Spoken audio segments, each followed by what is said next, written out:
Good morning. Happy Friday, everybody. I'm Chris Puckett, and this is Overwatch Contenders Season 1. It's the final week of the regular season, and we brought in a special guest. Sideshow is out at a charity event. We flew him in all the way from Australia to Germany, now in America. Welcome, Uber. How you doing, buddy? Pretty good, considering I've been around the world in as much as 80 days in that regard. But Denver's a great place. It's great to be here as well, and jump to Contenders. I've been sitting watching it from Germany for the last 5 or so weeks, so now it's time to talk about it a little bit. Absolutely. And fellas, we got some good matches to go through today. Before we get to the schedule, though, we should update everyone with where we're at. Here's a look at the global picture, starting with North America. Envious, they sit at the top, 6-0, 22 maps won. FaZe right behind them, though, and the real story is seeds 3, 4, and 5. Envision, they have a chance to lock in their playoff berth. Rogue and FNRG, FE, though, that's where the real story is for me, guys. Both teams sitting at 3 and 3, desperately need a win. Yeah, I mean, in Vision's case as well, for them it's not so tough to sort of get through. They generally have to just hope that Envious takes down Rogue, which by all accounts shouldn't be too much of a difficulty. If not, they need to beat FaZe Clan. All right, so Rogue has to beat Envy. I think that's the real tough one. FNRG, FE, they're going to get a chance to play Renegades for a spot in the top 4. Over in Europe, though, it gets even more chaotic. Only 2 teams are locked in. That's Misfits and Gigantti. Bazooka Puppies officially out of the running, but Gillfrost, 1, 2, 3, all the way down to E United. All of these teams are vying for those final 2 placements. They are indeed. E United maybe slightly less so. They have a very narrow margin for getting in, but technically they're still in. But the middle of the pack here is enormous. Gamers Origin, Cloud9, 1, 2, 3. I could see any of these teams make it in, and Singularity, they're definitely not too far out. And Gamers Origin, they still have to play 1, 2, 3. That's going to happen on Sunday, which means that our first match of the day has major playoff implications. Reinforce, I want you to break down today's schedule. It's all Europe today, and we're starting with 2 juggernauts. Yes, we're starting with 1, 2, 3 versus Cloud9, of course. And these 2 teams are both favorites to make the playoffs, right? We have Gamers Origin at 5th, playing 2 matches this weekend. They could make it up. Team Gigantti, they're pretty much through already, and then you have Bazooka Puppies.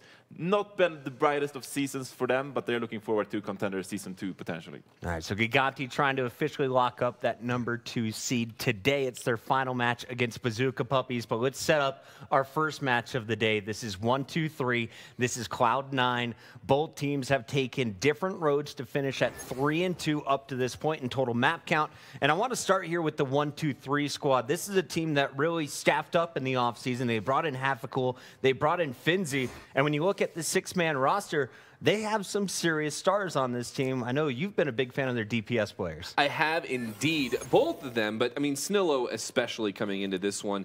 He has played out outstandingly this season, and in a field of a lot of really high quality tracers, he is definitely shown himself as being amongst the top 3 at the very least. Yeah, but he's a huge weapon, of course. I mean, that's why this matchup is so interesting in and of itself. But Snillo is the kind of player, the kind of tracer that loves to get up and close and personal to backlines. We talk about a lot of tracers that love to hit these big pulse bombs, these shock and awe ways to break down fights. But Snillo is actually the kind of player who wants to get very, very close. He's very, very confident getting those headshot kills, if you want to put it that way. And he's the kind of player you can always rely on, especially here for 1, 2, 3 to pick off the squishies. Johnny, how do you set up Snillo to have maximum success? Well, it depends, right? If you're not facing a threat to Snillo in many regards, you just give him time, right? And he can deal with the backline himself, get the Lucio, get the Zenyatta. But sometimes you might need to dive. If there's a McCree on the enemy team, then you might have to pull out a Winston and dive with him and play a bit more aggressive. But we've seen, in general, 1, 2, 3, they're playing a bit more passive with Halfacool and Tonic, a bit more tactical, which allows Snillo to get that time to get those picks in the back. We've seen 3 DPS. We've seen 2, 2, 2s. What kind of comps do you want to see 1, 2, 3 running today?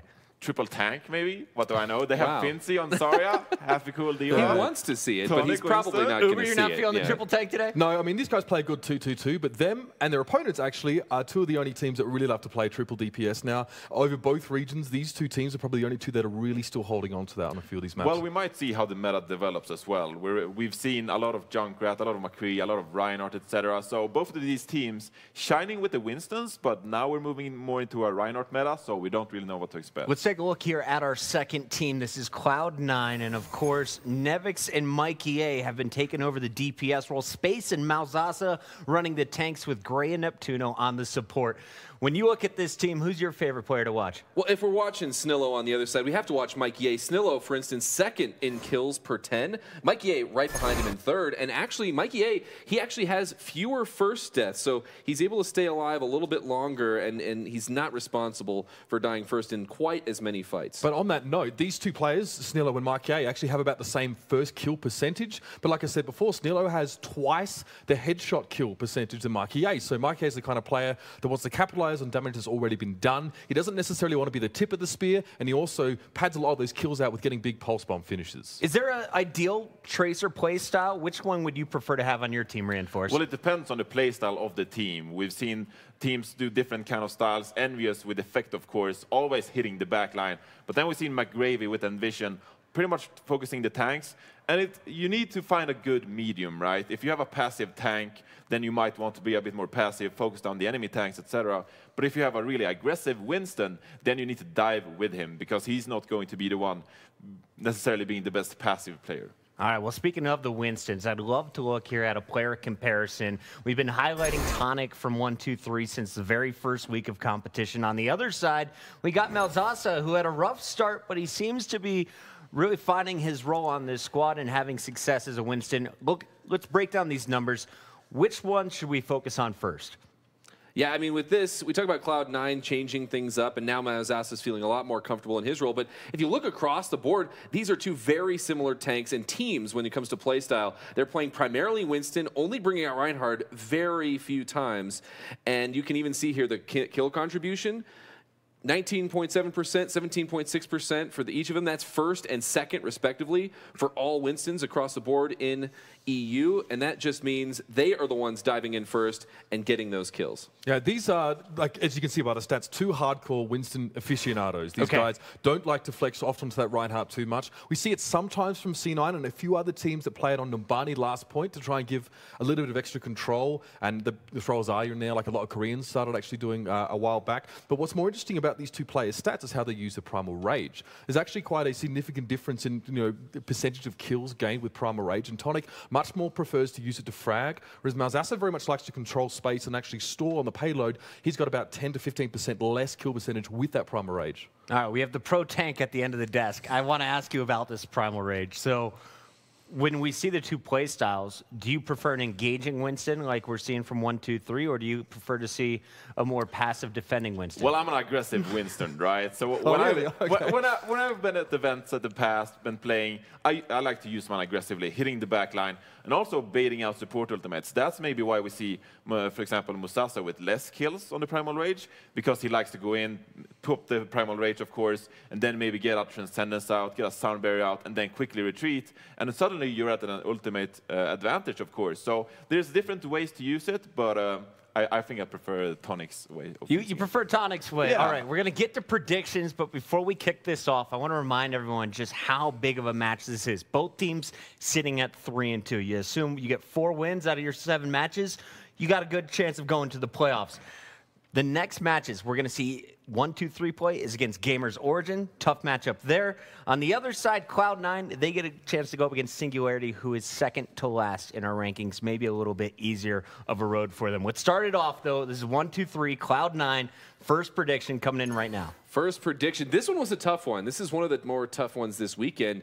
But I have to give it over to Cloud9 in this one. And we didn't really talk about it very much, but having a good Genji right now is very important. And while HappyCool has played a good Genji, the problem is that in 2-2-2 compositions, you don't want to put him on Genji, because then you have to put Finzi on that flex tank, and he has not been doing as well. It's a great point. Nevix on the side of C9 is the Genji and 76 players, so C9 have that available to them. It's a 49-51 prediction. These are the two most similar teams that could play against each other in contenders. I give it to C9, but only if they win the first map. You talked to C9's Gray. Did that help kind of give you some insight into this matchup? I chat to Lewis every now and then, and Gray's generally felt that he prefers to play up against a style that's more like his own. Last week against Gamers Origin, they were more afraid to play up against that roster because it was so different. So he's feeling super confident. All right, not a whole lot of Doomfist expected today. What are you expecting to see? I'm going with Cloud9 as well, okay? But it's not because of Nevix's Genji. It's because of Cloud9's flexibility and versatility. Nevix, of course, he can play other heroes than Genji. He can pull out the Junkrat for sure if we see it. Musasa on social media always tweeting out, you know, I'm practicing my Reinhardt, I'm ready, come on, Fraggy. So in many ways, I think that Cloud9 might be ahead of the meta compared to 1-2-3, and I think they'll have an advantage. All right, all three of our analysts here are choosing Cloud9. Let's find out. Casters, do you guys agree with this? Is it going to be C9, and what's our first map for the day? Well, the analyst desk Puckett is saying that the day will be cloudy indeed, but Bren, I think today it might be by the numbers. Nah, you're all wrong, to be honest. Okay. Like, we're just going to go straight out the back. I mean, me and ZP were talking about this earlier in the pre-game. We think it's definitely going to be a very close game between these two teams, and it's actually on paper, 1-2-3 is the team that's most likely going to be taking this. And it really all depends a lot on this first map pick, which is going to be Nepal. We're going to be heading to that one as the control map here.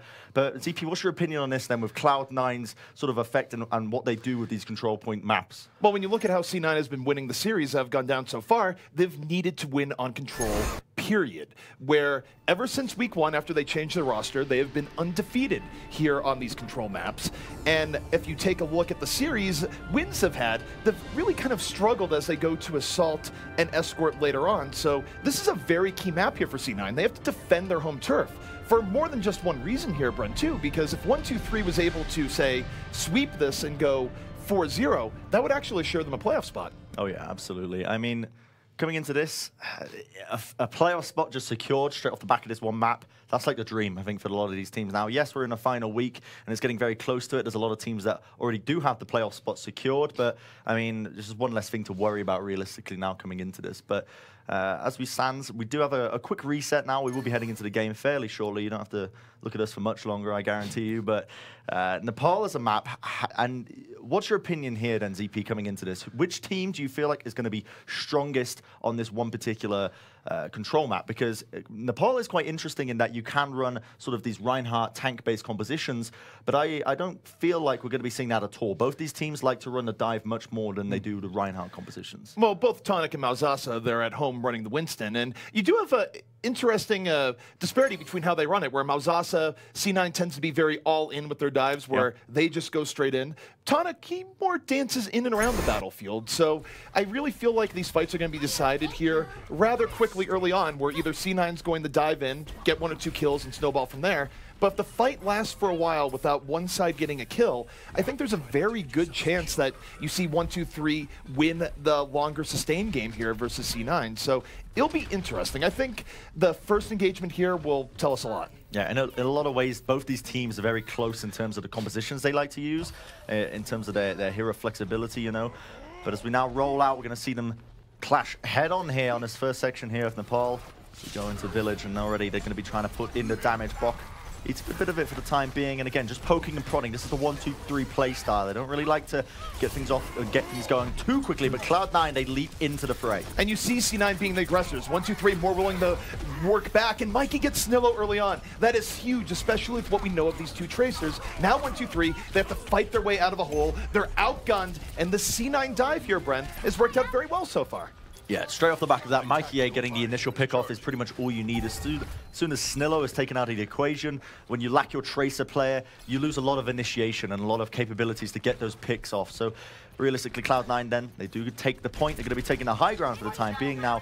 Now we're getting into the stage of the game, stage of this section at least, where the ultimates are coming online for Cloud9. And the thing is, Mikey of the two tracers is better with his pulse bomb, so now we'll see what he does here. He's pushed back early on, 1-2-3, very early barrier, leading the way, and they get 2 very quick pickoffs off it. Now C9, even with Mikey investing in pulse bomb, they're going to have to back out.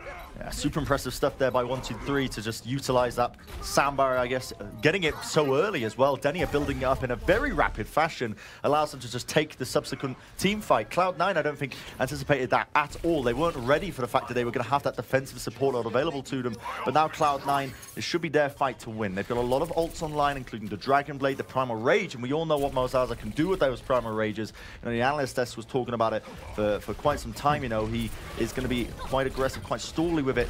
Now we're going to see them now as they look to contest the point. And he leads the Primal Rage early on here and the Transcendence. We're watching the Tracer battle on the point, but you have the Transcendence up in the other area. Nevix, he was able to take down Bach because of that engage, and now they invest the bear as well. So C9, they're all in on this fight. 1-2-3 has actually invested much into this here so far, though, and they've still gotten a decent amount of delay. Yeah, the longer they stall this now, the better it's going to be. So Snillo will try and cap this one out, but eventually Cloud9 going to retake control of this point for the time being. And a lot of ults were committed there by Cloud9. They ended up using both their defensive support ults, the Primal Rage and the Dragon Blade, so 4 support ults to try and take that team fight. They do eventually win it out now, but again, 1-2-3 now are sitting with this tactical visor. There's nothing to really stop it on the side of Cloud9, aside from space of his defense matrix. And now we see them initiate in. Gonna look to see if they can use these ultimates fully in Bok. I mean, why do you need ults when Bok can just frag out here on the Zenyatta? And that's a problem here for C9. If 1-2-3 can take this cleanly without investing much, not only, of course, would they get this fight, but they'd be well set up. However, they decide they're going to Transcend to be sure. I don't think they needed to, though. Bach barely hit anyone with that Transcendence. I think it was just under pressure, but even still, he could have saved that. Yeah, I think as soon as Space got that initial kill with the self-destruct in that last fight, I think Bok thought it was a little bit too close to call. Used the Transcendence early on, you know, could have maybe got by without using it, but regardless, Cloud9 are looking to re-engage. Now you see the initiation coming in, the slow siege almost now. We're starting to poke and prod onto the point. Snillo still trying to protect it for the time being, while Cloud9, they are looking for this initial pickoff. But Finzi using the tactical visor, connects the kill onto Neptuno, and that is going to be big for them. Indeed, and now for 1-2-3, off the barrier, they're playing the edges right now. They're not giving themselves into a big death ball that C9 can easily dive on, and it works out. C9, they move in, and they're picked off from the flanks here. So 1-2-3, continuing to hold. However, this might be turning around here, Bren. Look at the ultimate situation as C9 comes back in. Yeah, I mean, right now they've got 2 defensive support ults. Nevix has his Dragon Blade as well.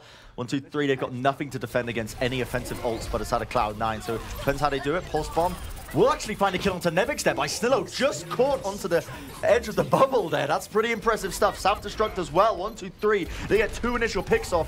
The Transcendence was used by Gray, and they do manage to flip the point over. Now the Sound Barrier will be used on top of it. Really trying to concatenate this on and really claim this win for them. Pulse Bomb connects. Mikey A brings down Finzi.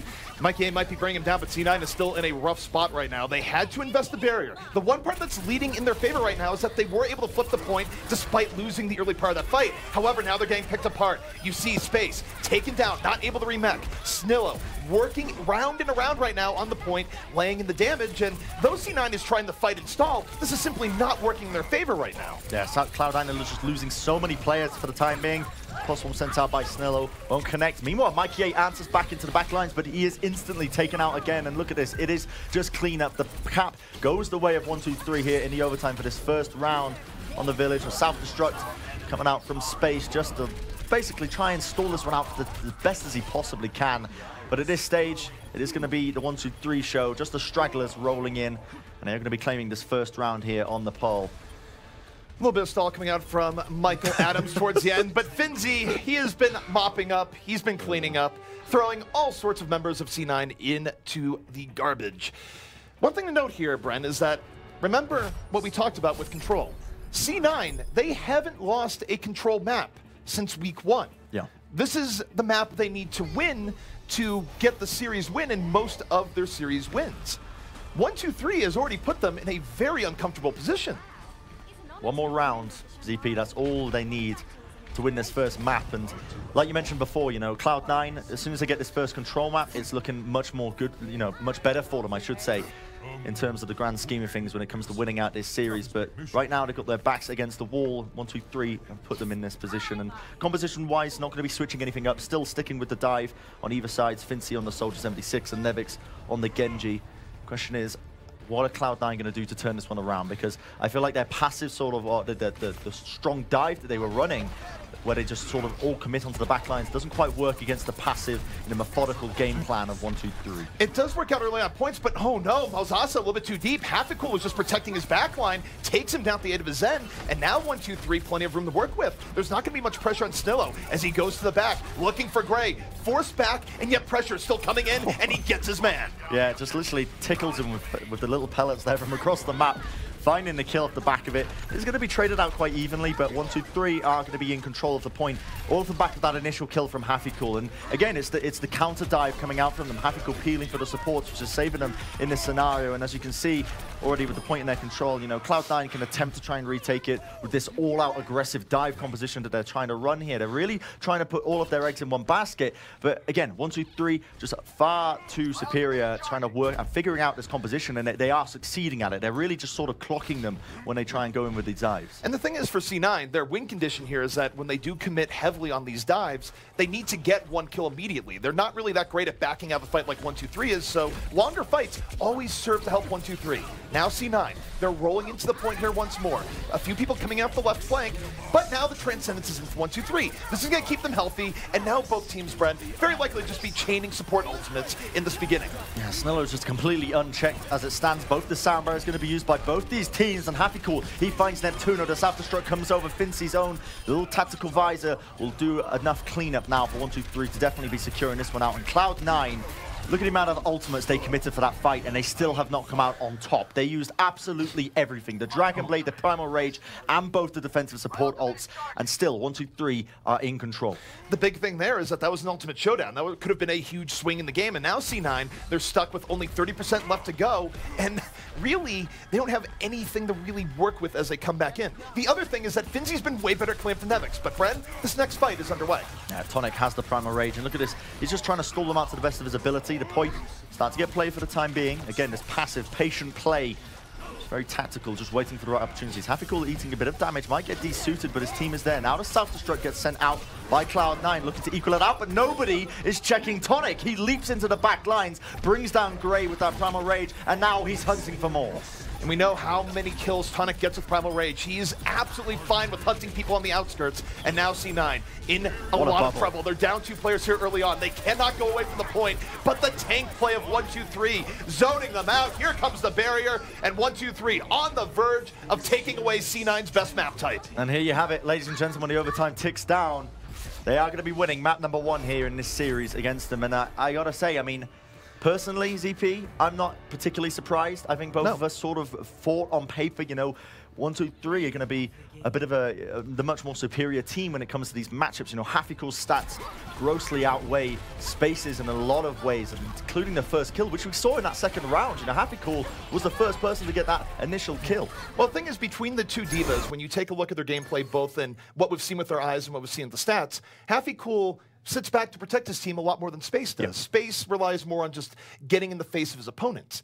The scary thing here for C9 is that this matchup doesn't necessarily get better for them later on with their divas, right? Because now you have the situation where HappyCool, his best attribute is kills with self-destruct. Nepal's pretty closed in for doing that, but the other maps, Bren, not so much. Yeah, it's going to be a tricky ask now for Cloud9, I guess, coming into this one. But I think right now, with 1, 2, 3 claiming that first map win, it's definitely going to be looking good for them for the time being, at least. But my goodness, I mean, what a showing from them. But really, I think the most impressive thing is it's not flashy Overwatch by any means. You know, it's not the flashy plays. You're not getting these multiple kills with Dragon Blades. It's just very tactical. They wait, you know, just for the dive, and then they counter dive. That's the sort of play style that 1, 2, 3 have. That patience is what really makes them the superior team in this matchup. All right, guys, we're going to be heading to a quick break. Will C9 be able to bring this back and take some of 1, 2, 3's territory? We'll find out.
Welcome back to Overwatch Contenders Season 1 EU 1-2-3 versus C9.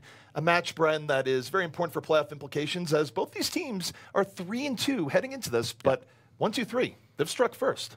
They have indeed. They've taken the first map in this series, which is honestly a massive stepping stone for them to reaching that playoff goal. But both these teams so equally matched in a lot of ways in terms of their wins and their losses throughout this series. This is such an important game for both of them to really take it now. So a lot on the line here for Cloud9. Bren, I love what you did there. You said equally matched. You did like this with your fists. Like they're getting into a fight. Like they're getting into it. This is a slugfest. It's round one. I'm getting excited because like this is a hype match. Like just to kick things off here for EU because this decides so much in the grand scheme of things when it comes to the playoffs and whatnot. But speaking of map-wise, it is going to be Numbani that we're going to be heading into. So Numbani is a map point. This was Cloud9's map pick. ZP, what's your opinion coming into this now? How do you feel like this is going to be matching up against these two teams? Well, going into this, I thought that this would be the map that would decide the series because Hybrid is sort of even ground for both of these teams, where C9 was historically favored on Control. 1-2-3, I think, is favored on both Assault and Escort. So I always thought that this map would decide the series. What I didn't necessarily think going in is that C9 would end up losing Control, because now C9 has turned not only Hybrid into a must-win, but also going forward, they're going to have a much better performance on Assault as well, because there is one upside here, right? If C9 was able to get 2 maps and force a tiebreaker, they would get another crack at Control, which they're very good at. Yeah, that's the real question mark here. Speaking of Numbani in particular, how do you feel like this matches up? Is it still a sort of 50-50 matchup between these two teams? From what we've seen here so far today, I think 1-2-3 is working at edge, although now we see them getting into game here. We'll see what they end up running meta-wise, because that is the one X factor here, right, is that we have weeks worth of data, but we did just have a significant patch where we've seen teams sort of shift what they run. And Numbani, historically, it's the lab of Overwatch. It's where if you're going to run new stuff as a team, you run it on Numbani. You do indeed. Neptuno now going to be sticking on that Sombra role. Pretty impressive stuff. I mean, I like the Sombra here on Numbani in particular because you can run it throughout multiple stages of the map, even if you lose that first checkpoint. Cloud9's Neptuno is actually quite good at that role. 1-2-3 going to be sticking with the 2-2-2 dive composition, but they put Finzi on the D.Va, Hafikul on the Genji. One thing that's interesting is that even though C9 is running the Sombra, which can work out, they've had a rough time with Gray on the Ana at points. So 1-2-3, if they can just get this first attack and avoid the EMP chaining, it would be huge in saying momentum. And Neptuno's already down. There will be no EMP. Yeah, that's going to be huge for them now. They can't build up the EMP now. Neptuno's going to be spending a bit of time to get back into this point. 1-2-3 have a massive advantage now, assuming Tonic stays alive. Great bio grenade will force them all the way back for the time being. Tonic starts to get healed up. The rest of his team are going to be flanking for them, and Nevic's falling now immediately. It's going to be, once again, 1-2-3 with the initial advantage. Still almost building up this pulse bomb as well. This is really rough here for C9 because don't forget what this means on Numbani. When you take the first point this decisively, it's very difficult to stop a team as they roll through second, and C9 just utterly crushed there. When you lose your Sombra that early and you have no out of ever getting the EMP, actually pulling back a fight like that is very difficult. Oh my goodness, goodbye Gray. Oh my goodness, Snillo is just schooling on absolutely everyone. But I gotta say as well, that first checkpoint was all, I think Neptuno really misplaying there. He mistimed with his recall, with his teleporter, and ended up getting picked off. He tried to basically sort of escape out of it, and he was on such low HP, and he thought he could play around that point. He just didn't really expect, I guess, the side of Tonic to really just jump into him. But losing your Sombra that early means that now we've got 5 minutes here on the Streets phase. They're moving forward here. And look at this. This forward aggressive hold coming out here by 1-2-3, not letting them get anything done here. Hafikul just trying to farm up his Dragon Blade, and he's incredibly close to getting it. 1-2-3, looking to keep the momentum going forward. Hafi, though, doesn't have the blade here just yet. And 1-2-3, they're more than willing to hold this back. The Nano Boost might be an asleep! He just taunted the beast and got burned! So good. So good by Grey there. Right at the precise time. Hafikul did not get the blade refunded in the slightest, and they are just cleaning up space. In the meanwhile, managed to get a 3K into the back lines while all that was kicking off, and they were really relying on Hafikul's blade there to do some damage. And now we see, with the blade gone, 1-2-3 have made some switches up. They're going to be moving Hafikul back over to the D.Va, which he is incredibly strong at stats-wise. It's one of his best roles, and Finzi back onto the Soldier 76. It's one of the biggest mismatches, too, when you look between Hafikul and Space, so this makes a little bit more sense for 1-2-3 versus their somewhat inconsistent triple DPS setup. So now, 1-2-3 looking for win, but Nevix, plenty of room here in the back. No one's looking at him, and you can't give a guy like Nevix this much room on a 76. He's going to tear your team apart. Yeah, and look at this. He baits sort of Happycool's going in. Now we see Tonic into the back line. Looking for kills. He will look for the kill. Surely he's going to get it onto Gray, unless Gray has just managed to hit off a nutty sleep dart. I'm not sure, but still, into the back lines. The beat will be dropped here. Initial kill onto Nevix as well will set things up very nicely for the time being. Gray falling as well now. Already these 2 picks leading in for 1-2-3. Mikey A trying to even this one out to the best of his abilities. Does bring down Tonic with the pulse bomb, but can he lead it up with any more? And Brent, look at the contrast right now with Happycool and the Diva versus not. He was able to isolate Nevix down there, and look, he draws Mikey's attention entirely. Finally, he's demaxed, but while Mikey was doing that, he wasn't going to the backline. However, Nevix back into the fight. Devastating cleanup double kill there to even things out, but 1-2-3, they're not out of it yet. They're not. They're still coming back into this fight. It's one of the longest team fights we've had so far. Tactical Visor being used by Fincy. Oh, no. And it's just basically a zoning Tactical Visor. Nobody can start to play the point off the back of that, and they do manage to get that capture point there. It was looking so good for Cloud9. They ended up expending a sound barrier to try and stall this one out. It's almost like a tempo sound barrier to really stall that one out, but unfortunately didn't work out as 1-2-3 came in with the counterattack. And now ZP, 4 minutes on the clock. They're pushing it into this third and final checkpoint. And they still have an edge here. Gray is still on the Ana, which means he has a nano boost, but it's not going to be great versus a Transcendence engage, which 1-2-3 is looking at here. Finzy looking for the easy kill on the flank, doesn't get it, but applies pressure. Now 1-2-3, you got to think the Transcendence is coming out soon here, just to move forward and dive into C9, and Snillo opens the way. Both supports done. Finding so many kills off the back of this already as well. Snillo with the triple kill. Meanwhile, in the back lines, just tearing it absolutely up. And the important thing to note as well, Bok, he's still got a Transcendence, but ZP, they don't even need it. Gray forced to switch over to the Sombra to try and stall this one out. And unfortunately, just doesn't touch the cart in time. And it's going to mean 1-2-3 is sitting with 3 minutes, 39 seconds on the clock here. And they get a full, all the checkpoints, you know, all the way down to the final checkpoint here on Numbani. This is Cloud9's map pick, and they are schooling them on it. This is incredibly tough for C9 because the key for Numbani is that even if you get wrecked on point A and point B, point C is where you get a breather. It's very good for the defenders. It's difficult to go through that archway and turn the corner. And C9 there, because they were still running the Ana, all they had in that last fight was a nano boost. And the nano boost, the way they used it, wasn't even good enough to draw out the Transcendence. It wasn't good enough engage. And in the end, the Transcendence didn't even matter. But this isn't anything new for C9. Historically, when they run these Ana comps, it doesn't really work out well for them. No, I mean, I did see Gray, he got off multiple bio grenades that were actually very effective, even though they were running it into Happycool's Diva. But at the end of the day, you know, the downsides to running the Ana into the sort of composition that 1-2-3 have, you know, your bio grenades less effective. As a result, you've only got 1 defensive support ult against 1-2-3 with their offensive ults. You know, you really do struggle to a degree. But the advantages are, I guess, you've got the Ana for the, as you can see, 1-2-3 are currently like, they're teasing with the idea. They don't know whether to run Bok on the Zen or the Ana. Not sure whether he's going to switch off or not. He might be keeping with it.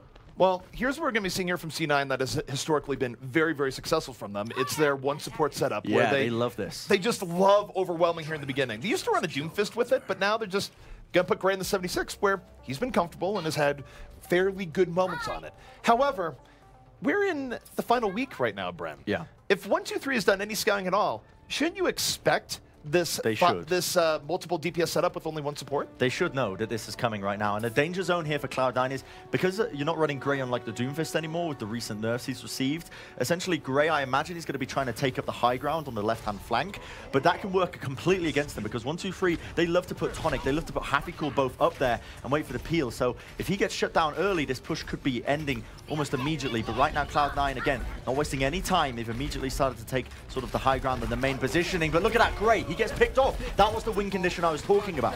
And with Gray being down right now, C9, they don't have the sustain they normally would here. It's just a Lucio, and they're all spread out. So this is very dangerous for C9 in making this push go. In fact, 1-2-3, it's just Snillo. Cleanup kill after cleanup kill. And hey, when there's no more healing, why not? Yeah, I mean, 1-2-3, they've just read Cloud9 like an absolute book. You were completely right about that, ZP, with the fact that, you know, Cloud9, they've ran this solo support, you know, running Gray on the DPS almost every time they've attacked Numbani first point. You know, it's quite a high percentage of times that they've done it. And really, there's only so many times you can do it before it stops taking these teams off guard. 1-2-3, they were prepared. They kept still onto the backlines, but now we see Cloud9 going in for round 2 here. C9, they're sticking with the setup. They don't care if 1-2-3 knows about 1-2-3. They bend back. 1-2-3 is more resilient against this heavy DPS setup because they disengage more than other teams. And Mauzasa, he pays the price. Have to go and protect his team. Takes him down. Post bomb by Snillo. Connects! Still gets Neptuno. Nevix, though, trying to even it out. Yeah, Nevix using the blade does pick up the double kill. Bok and Fincy are going to be down and out. Still, the point is going to be under the control here of 1, 2, 3. Even with Nevix trying to clutch it out in the time being, didn't work out for them in the slightest. And still, 1, 2, 3 going to be holding on to this. 2.5 minutes is what they burnt it down to for this first checkpoint. And they're sitting with an ultimate advantage for the time being. You know, they can do so many things right now. This nano boost is going to be excellent. You know, they can choose to put it onto Tonic if they want to stall it out, or even Fincy because he's so close to the tactical visor. All right, 1, 2, 3. They're just rope-a-doping this back. And Gray, he might be on the Zenyatta, but he gets bopped all the same. Snillo just focusing Gray in fight after fight right now. And look at what 1, 2, 3 is dealing with right now, Bren. They have so many ults up for this final 2 minutes. C9 not only has to drain these ultimates, but they still have to do something here on the point. Yeah, what I'd like to see them do right now is peel very aggressively onto Bok into the back lines, because he's no longer onto the high ground. I think he's actually playing low ground into the street space, as you can see. That's exactly what they were going for. They tried to get the kill off to the back of it. Fincy ends up going down. Nano boost being used onto the side of Tonic, just to try and stall this one out for the time being. No. Is this working out for them? Not quite. Cloud9 are currently in the driving seat with these kill advantages. 1, 2, 3. They put themselves in a rough spot, but there it is. Happy Cool, able to get Neptune with the self-destruct. Both supports are out of this, and this is where Tonic shines. The Primal Rage is out, and we know just how deadly he is when he pulls it out. And C9, even with the good opening there, Bren, it's not enough. They don't get 1, 2, 3 off the point. They drain several key ultimates, but now they're down to their final minute and 10 seconds. Yeah, this is rough now for Cloud9.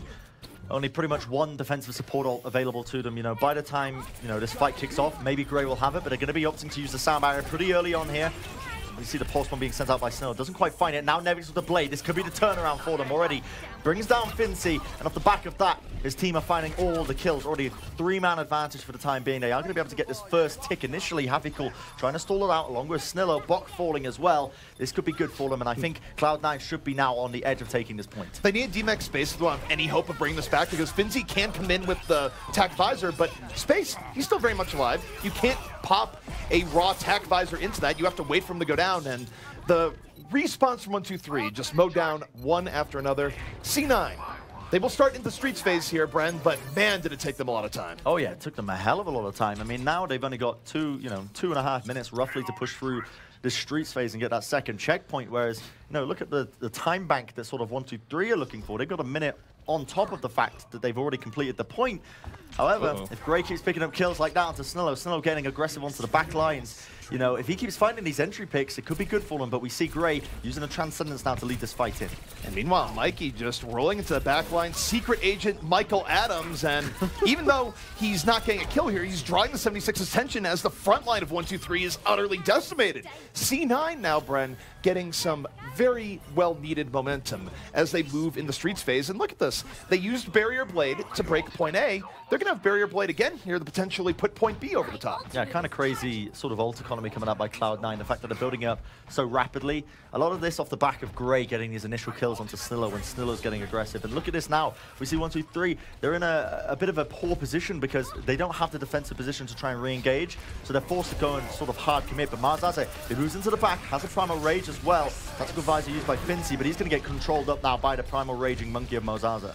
Well, this is a little bit weird. Mauzasa uses Primal Rage and then just doesn't put pressure on Finzy. It still works out in the overall context of the fight, but usually when you use that, you want to go directly in. In any case, C9 has done enough. They're going to be bringing this here to point B, and they'll have a reasonable amount of time to go in now onto the final point. So this isn't bad for C9, but remember, Bren, it is Nambani. Teams can really solidify their defense here, and it's not a bad moment for Hefficool to drop a big self-destruct either. Yeah, I mean, realistically, what have they got to try and negate it? Not a lot on the board.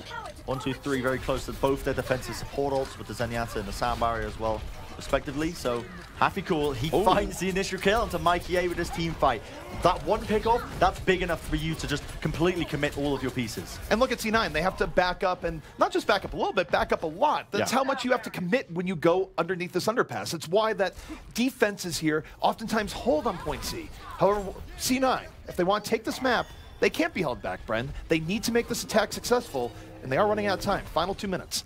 Oh, here we have it. It's going to be getting into the nitty-gritty of things here on Numbani at least. And now we see Initiation trying to come in. Snillo going for this kill onto Gray. The peel is there from his team, and Snillo ends up going down at a Discord Orb. Neptuno finding that one pick-off. That's big for them now because Cloud9, they can lead it in. Great pulse bomb by Mikey A, finding these 2 kills off the back of it. And now for C9, they are rolling it forward. They're getting through the toughest part of a Numbani defense, and this is going to make 1-2-3 struggle a bit. 1-2-3, they might be able to engage out here at the barrier, but C9 can answer power for power and then some. The blade is going to be up. Finzi won't have the visor immediately, and watch what Nevix does here. No, Gray! He goes down. Snillo is even the odds. They might have to just reset this one out. Hatical committing the self-destruct, doesn't collect the kill. Cloud9, they want to really commit to this one. The sand barrier is used. Nevix's Dragon Blade gets completely negated by the sand barrier, and Finzi just cleaning up with the tactical visor. It's going to take a hell of a lot of mechanical skill now to really climb them out of this hill, but Mikey A, Cloud9, they choose to reset. Mikey A is lost. He's behind enemy lines. And he can't do anything about it. Bren, anytime 1-2-3 gets into a pickle, Snillo gets them out of that. That was such a crucial pickoff when 1-2-3 needed it most. It took the wind out of C9 sails. And now, down to their final 45 seconds. And remember, Bren, this is hybrid. If they want a chance of having another attack, they have to get through it with 1 second left on the clock. Otherwise, it won't be enough. They have to do it, but Finzi, he's found the kill onto Gray again. Right at the most critical time. 30 seconds remaining here for this team. Nevix is going to get absolutely shut down. His defense is looking so solid. Self-destruct by Space is committed. Not going to be finding anything off the back of that one, lads. And he has to reset off the back of it. And now Cloud9 is desperation plays. Gray's moved over to the Sombra. It's going to take a miracle for them to even get anything here. 1-2-3, 13 seconds away. C9, not a lot of power, not a lot of hope. But they're going to make the attempt. They're moving in, looking for the pick up on the tonic, but he still has the Primal Rage, Bren. He can absorb this Primal Rage and ruin C9's hopes. But now, Bren, they must engage. It is. It's do or die. Now the Transcendence used by Puck, the overtime ticking over here. Cloud9 are desperately searching for an option here, desperately searching for an opening. But off the back of this one, the sound barrier will only connect onto 3 targets, and 1-2-3 have found every single kill at their disposal. Finzi managing to clean up the tactical visor on top will mean 1-2-3 going to be claiming map number 2, Numbani, which might I remind you, ladies and gentlemen, everyone at home, this was Cloud9's map pick. Yes, and this is what we thought would be the most vital in deterring the series, but now what we thought would be very close is turning into a bit of a rout. C9, if they want to bring the series back into contention, will have to show us a different C9 on both Assault and Escort. Meanwhile, Bren, let's not forget what's at stake here for 1-2-3. If 1-2-3 is able to make this a 4-0, per tiebreakers and all the rest, there will be no way that they don't make it into the playoffs. So 1-2-3, even if they've won the series, they still have everything to play for heading into the 4th map. They do, yeah. They really want to be sealing this one out in a 4-0, you know. As much as we've seen a lot of 4 Overwatch in the recent days, this is the one case where, you know, 1-2-3 are going to be fighting hard for any map wins to get this and just really secure their playoff spot coming into this one. All right, guys, we're going to be taking a quick break. When we come back, the desk will be breaking it down on how this day turned so sunny.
Welcome back. So far, this has been a one-sided affair with 1-2-3 not only taking control, but also taking Numbani for a 2-0 lead. They're one map away from winning this series, and as ZP said, they are looking for a 4-0. A 4-0 puts them at 16 map wins. That's basically going to be good enough to lock you in for the playoffs. So let's start here with map number 1, because it opened up in favor of Cloud9, and Johnny, you grabbed a highlight right away and said Cloud9, you preferred their engage. Yes, it did. And it was pretty much the only good engage we've seen from Cloud9 throughout the series thus far. So we're going to see them with this beautiful concave setup before the dive, attacking from all angles, exactly what you want to see. Now, Nevix on the Genji, in the middle of the screen, he has a Discord orb on him, because you can see Tonic is pretty much fearing for his life right now. He's seeing this good dive setup coming in. So as we play this thing out, Tonic is going to dive at the Discord orb, but that just leaves the front. There's no front line for 1-3, and Cloud9 capitalizes on this. Good dive from them. Mikey gets a kill on Snillo, and with a positional advantage because Tonic uses his leap in an appropriate way, we can see that Cloud9 wins the first fight. And this is a good start for C9, right? So obviously that they open this round up fairly well. My problem is actually not with how they're mechanically executing these fights. Okay. The supports were a big motivator in how this map went in general, and the tanks, if I'm honest with you. I think we've got a pretty good matchup between the DPSs, but credit to Denia, because they lost that first fight 1-2-3, but he had a sound barrier for the next fight before Neptuno, who was still on 60-odd%. So Denia did an excellent job just prior to the second fight to have that beat ready to go, and that's a big part of why 1-2-3 managed to retake. C9 comes in and retakes, and they're in a 5v2, a 4v2 position, and my man Gray goes for a Transcendence, just pops that one straight off. And, you know, they already used a sound barrier in that fight. Next fight, Bok uses his ult without it being necessary. They already won that fight. After the fight was over, yeah. Guess what? Next fight, Gray uses the Transcendence a little bit late in the fight, and then that forces Neptuno to sound barrier as well. So support ult management on that map was not great, a little bit frustrating to watch as well, because C9 had paved the way to be so far ahead in that round, and 1 or 2 Transcendences at a time, and then they ran into like a fully stacked 1-2-3 who were already ahead in percentage. Well, that said, you know, I almost can't blame those supports, though, because they were getting focused down the entire time. Tonic and Snillo were constantly in the back line, focusing down the supports. And I don't think that that's an excuse for some of that poor ult usage, but you definitely saw it in the first and second map. Now, one of the issues we saw throughout both maps was the engagements, and Malzasa seemed to be getting picked quite a bit. We have a bit of a B-roll clip here, and just talk to me about the tank reinforced. What mistakes were you seeing from the Winston? Well, Musasa obviously wants to dive deep to make space for Nevix on the Genji, right? You're having a dive, so it's important that Nevix isn't the one dying first. We've seen in the stats, Musasa generally takes the first death just to make sure that Nevix has time to actually do something. But thus far, we haven't really seen them sync up as well. Musasa has gone in a bit early, perhaps, and the only times we really seen Nevix go on the kills is when they're using a Dragon Blade. So thus far, the dives haven't really been in favor, but also 1-2-3 has done a great job of actually peeling, playing Diana on first point, Numbani, etc. So they've done a great job ensuring that they don't die to the dives of Cloud9. They look very clean, but we actually saw Malzasa in a successful dive in that very first play that we were watching, and they never did it again, but they actually set up their positioning before they actually dove in, and that gave Malzasa a little bit more freedom to then jump out. So I want to see Cloud9 setting up their fight, setting up their positioning before they go in now. You need early control to do that, and that didn't happen on Numbani. No, exactly. We'll get to that in just a second, but really quickly as well, it's Hafikul responding. His peeling has been very, very good. You see the first clip we showed when Malzasa jumps in, Hafikul just hits him like a Mack truck as soon as he comes in. He was pushed out of position, so frustrating for him to be able to do work, but setup's important, and Numbani was one I was hoping that C9 would actually start to exceed in. They're a really good setup-heavy team. There is a clip, actually, I think, of the setup on Numbani when C9 were defending, and we're looking here at Neptuno with the Somber Inclusion. Now, pause this here for a reason. You can actually see Neptuno in the wireframe on this map on the left side of the screen as Snillo's entering into that left side room. What he's already done here, he's actually hacked the Mega health pack just behind this bus in that little side room. And now he's obviously hoping to do the same in the room that Snillo's about to enter. The timing here is a little bit off, and as we roll the clip, you'll notice that Neptuno finds himself in a sticky situation. He's spotted here, and look up the high ground. Look at everyone from 1-2-3 now dive on him as soon as they realize he's trying to escape. Look in the left corner, see Neptuno come out, and they're straight on top of him there. Neptuno also, his translocator cooldown was finished. I think he lingered a little bit too long. He was forced to kind of throw it to awkwardly get out of position. That started a snowball for C9 that ultimately caused them to lose a fight and get snowballed out of first. And this has been a reoccurring thing as well. Neptuno has the highest first death of all Sombras in Contenders Europe so far. 25% of the time Neptuno plays Sombra, he's the one going down first. So the Sombra play for Cloud9 hasn't really been on point. Perhaps put it more on Gray. We've seen Gray do great things on the Sombra, but Neptuno hasn't had the best of games. All right, well, we know that Cloud9 gets the map pick. Do you want to see him choose Hanamura or Volskaya moving forward? Because the Sombra, it's been a little rough so far. Well, it's been rough, right? But Gray has such a good Sombra. So if they put Gray on the Sombra on Volskaya Industries, I really do think they're going to take that map. Mitch, what do you want to see? I don't want to see Hanamura. They lost it to Gamers Origin last week. They couldn't handle with a Doomfist inside. I'm not saying we expect to see that. I'd rather see Volskaya from C9 if they want a fighting chance. Gil, you think we're going to Volskaya? I agree. Both of these teams are good on Volskaya, but Cloud9, you have to take it somewhere where you're feeling confident. Don't worry about trying to expose any weaknesses in your opponent. Doomfist. I want to see that on this map. Yeah, and just instead of map pick being the thing that makes you win, just play better. That's all you need to do. All right, it's time to find out what is our map casters. We got map 3 ready to go. Take it away. Just play better. Sage advice, Bren. That's sound advice. I mean, every team should be employing this one because, I mean, you just play better. You just play better than the enemy team and you win. You just win series, you get to playoffs, win playoffs as well, just by playing better. But no, Volskaya Industry, the analyst is going to be happy to hear that it is going to be Cloud9's map pick. No surprises there with Gray's Sombra play being what it is. Volskaya very popular when it comes to running the Sombra. I wouldn't be surprised to see if she had a 100% pick rate on that one map in particular because it's very effective with the health packs, hacking them up, building up your EMP charge and whatnot. So what I would notice here about Volskaya as we head into it, though, is that I don't think C9 has been as shut down as they were historically. In fact, they've struggled heavily on Assault here over the course of Contenders Season 1, and even though Gray, in the peak of Laser Kittens, and was known for really good Sombra shutdown, he hasn't quite had those same games in recent memory. The other thing that I think is really going to rear its head here is that when you look at the Diva play that we've seen between both teams, realistically speaking, Half-a-Cool was just schooling space on the Diva versus Diva matchup in the first half. Yeah. If you have that same dynamic go into play here, which I think you will, I think it actually favors 1-2-3 quite heavily. We'll soon find out. Cloud9 are going to be on the defense, and again, no surprises here. Gray will be on that Sombra role, as we were all pretty much expecting, and that will mean that Neptuno is going to be running that solo support, and Cloud9 will be keeping Nevix on the Genji. Now, I know Uber mentioned on the analyst desk he wanted to see Nevix run that Doomfist. Do you particularly agree with that? I mean, Volskaya is a very sort of choke pointy map. Traditionally, teams, they like to pull it out on when you're attacking the final checkpoint. Not necessarily this first point attack or first point defense, I should say. Do you agree with that, with the Doomfist pick, with the recent changes he's had? I think he's very good, but I also think you have to have the playtime on him. And while it works out for Leaf, who has really ground out Doomfist, I'm not sure Nevix has done much the same, so it might not be in his toolkit. He's not a bad Doomfist. No, he's not a bad Doomfist, but also we haven't seen him in the post-world there. He's a little bit harder to play. But now 1-2-3, Bren, they're just going to dive right in, and there's no Diva in sight. And no Diva in sight for the side right now as they're just trying to really take control of this initial checkpoint, but Space will get this initial kill. So going to be starting to slowly play the point up for the time being. Evenly traded, both teams losing their supports for the time being. Cloud9 are looking to just really solidify this defense. HappyCool with the Swift Strike will get one kill. Nevix in a bit of a sticky situation, forced to really evacuate and get back onto that health pack right now. Still the point being played slowly but surely. And a reset, I think, finally, surely is going to be it for 1-2-3. They should be trying to get out of here, or not, as the team is starting to come back in. Half-a-Cool's a greedy boy right now. The pulse bomb! Tonic took one for the team. Get down, he says to Half-a-Cool. He ends up falling there. That was intended for Half-a-Cool. However, 1-2-3, they're going to have to back out. You've lost your Genji, you've lost your Winston. And I got to say, I'm not in love with how 1-2-3 is doing this. We know their Genji is hit or miss, but their Diva is spot on.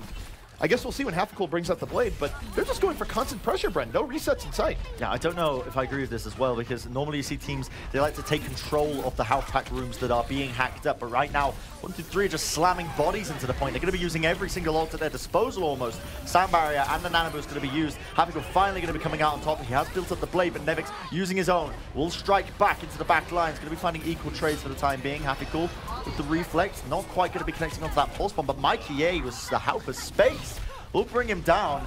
And Cloud9, another successful defense at the back of this one. ZP, I gotta say, I think it's all in the approach here. 1-2-3's approach, going straight up the gut, right down the middle, right down main, is not working out for them in the slightest. It's not even what 1-2-3 does well. 1-2-3, they're good at disengage and re-engage and smart gameplay. Finzi is not their best D.Va option by any stretch of the imagination. So this part here where you've put Finzi on the D.Va and Happy on the Genji versus reversing this and putting Finzi on, say, the 76, it doesn't suit 1-2-3 at all. And that's a big reason why C9 now, they've gotten positioning, and they can now get the EMP kill after another as the EMP just goes in. Yeah, using this EMP early, they can just clean up the rest of these kills, as you can see already. Mikey desperately hunting for the rest of these frags with the rest of his team. And right now, it will be Cloud9 on the defense. They're going to be holding on for the time being. Ults-wise, they do have a Primal Rage and also the Pulse Bomb from Mikey A, so you can do a lot of this. And, I mean, Cloud9 could just keep this rolling. Only a minute, 20 seconds remaining here for this push attempt here. If Mikey A hits up a Pulse Bomb, I mean, that's just going to cement even more seconds for them. Pulse Bomb comes out. Not quite, the bubble's there.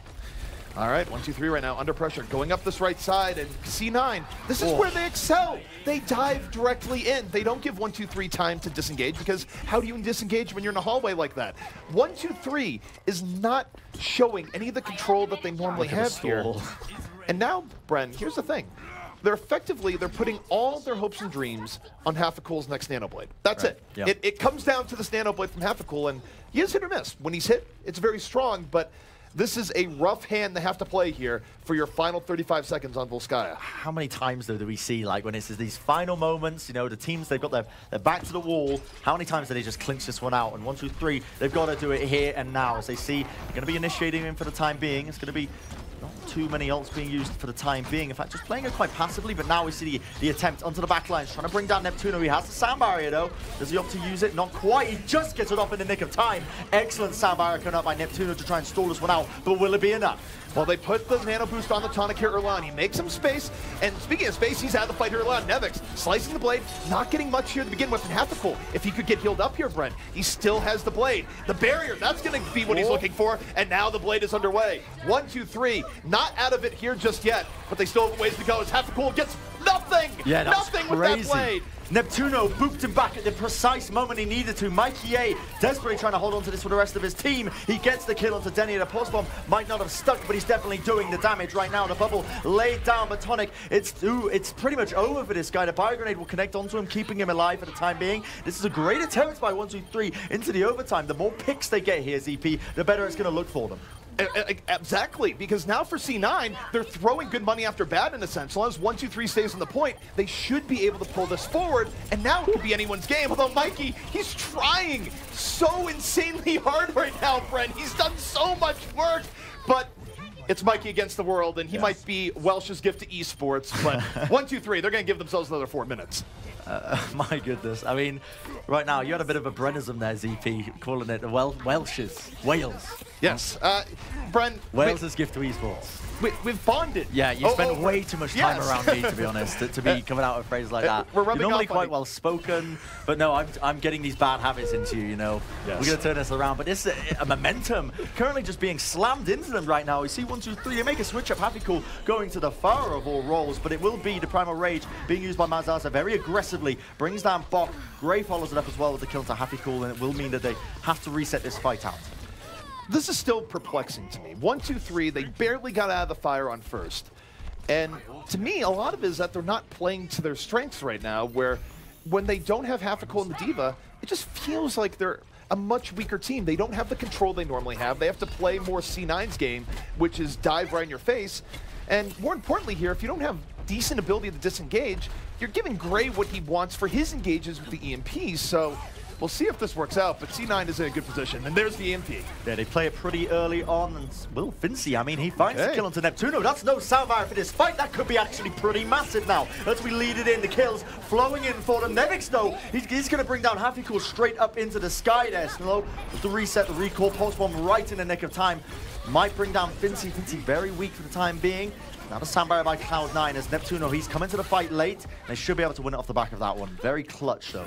Anti-air Dragon Blade from Nevix saving the day, and that was actually, I mean, it's still an okay attempt from 1-2-3. I mean, C9 at the very least, they equalize because of taking that out, but 1-2-3, they're not disengaging at all. This is a different approach. Wow. And with the rocket from above, suddenly if they opened the way, C9 is letting 1-2-3 back into this, and now they're in the hot seat. They've already given up one tick, and now the question is how much more as Nevix falls. I mean, what a fantastic call by 1-2-3 to keep staying into this fight. I mean, it's just that sort of team play that makes them a real team to just be, you know, meddled with. At the end of the day, they're still laying in these rockets. Nobody is dealing with Happy Cool in the slightest. The EMP by Gray will do a bit of work there, but is it enough to really secure this one out? I think it might just be. Tonic and Snillo have fallen. Gray follows it up with Happy Cool going down. Surely you have to reset off the back of this now, DP.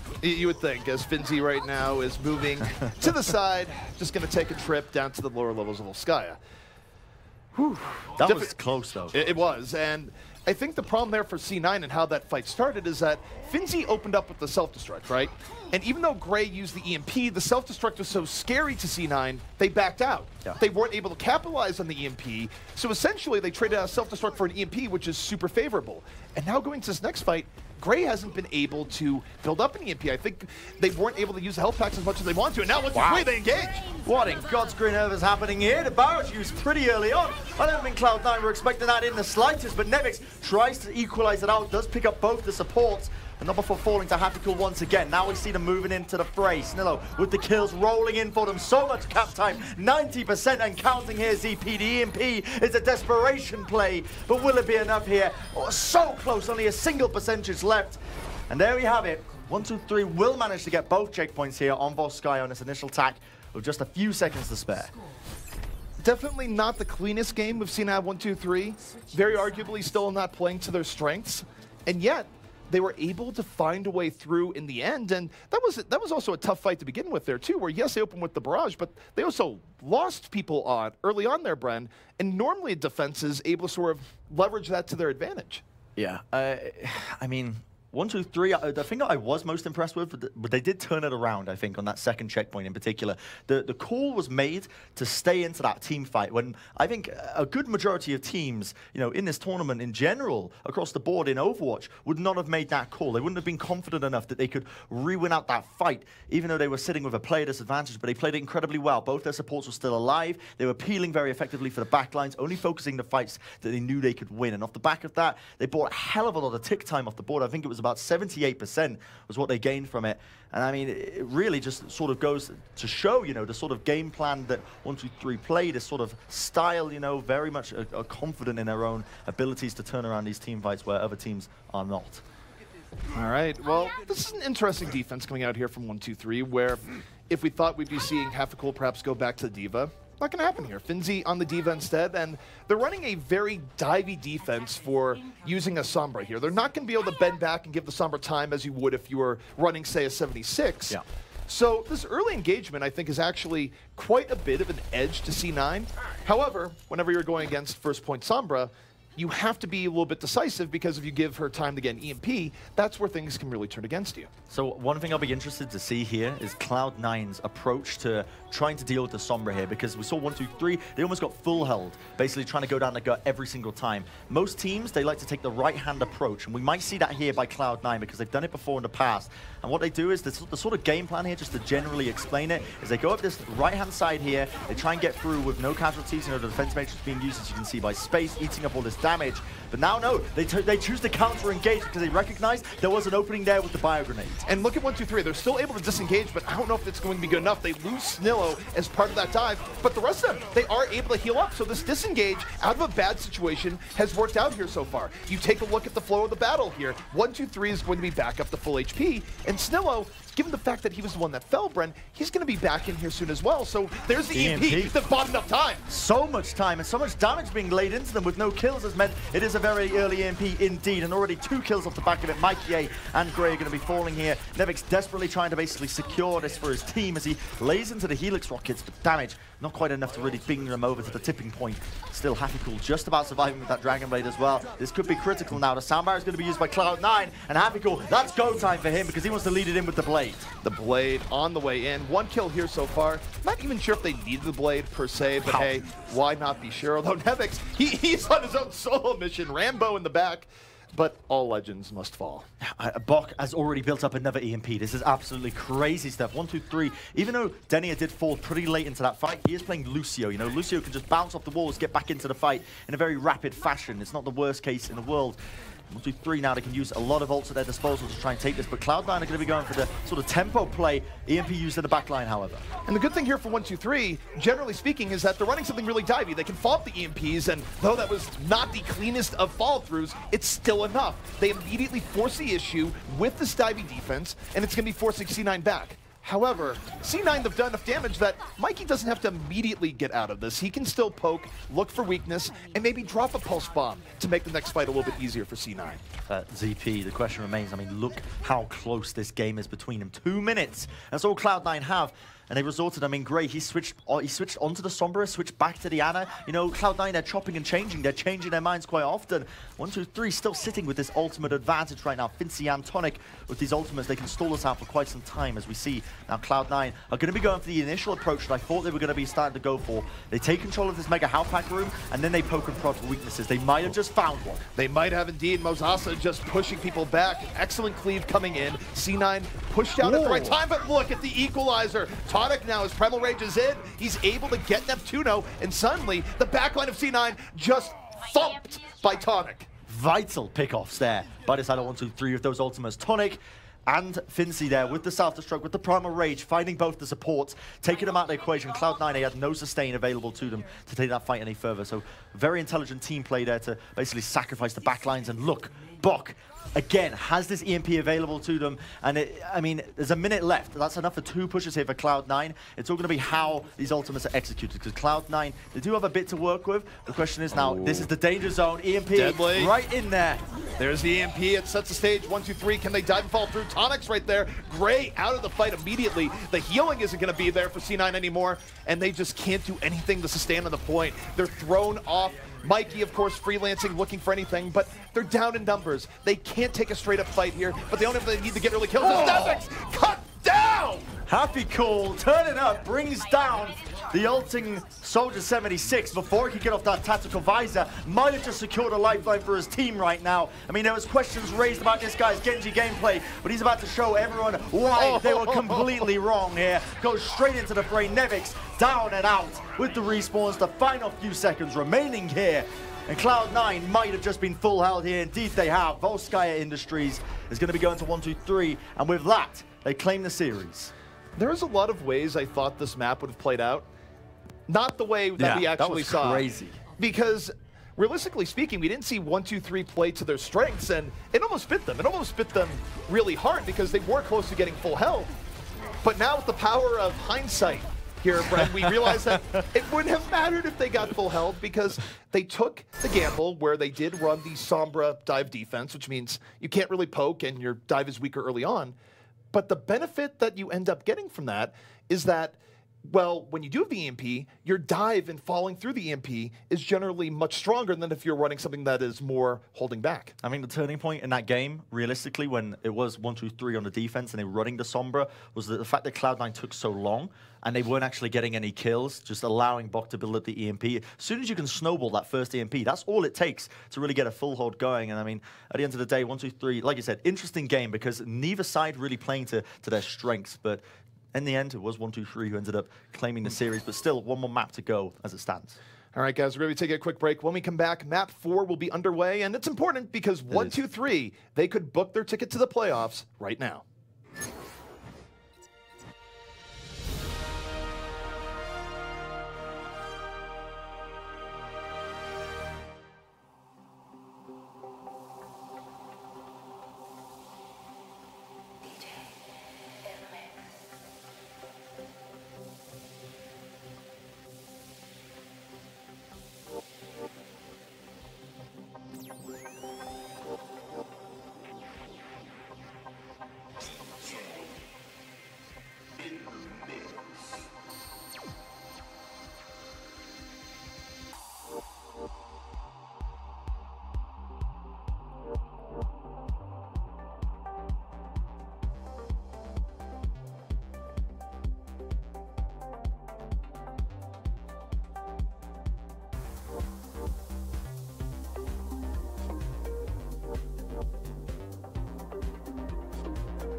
Welcome back to Overwatch Contenders Season 1 EU. I'm ZP, joined here once again by Bren.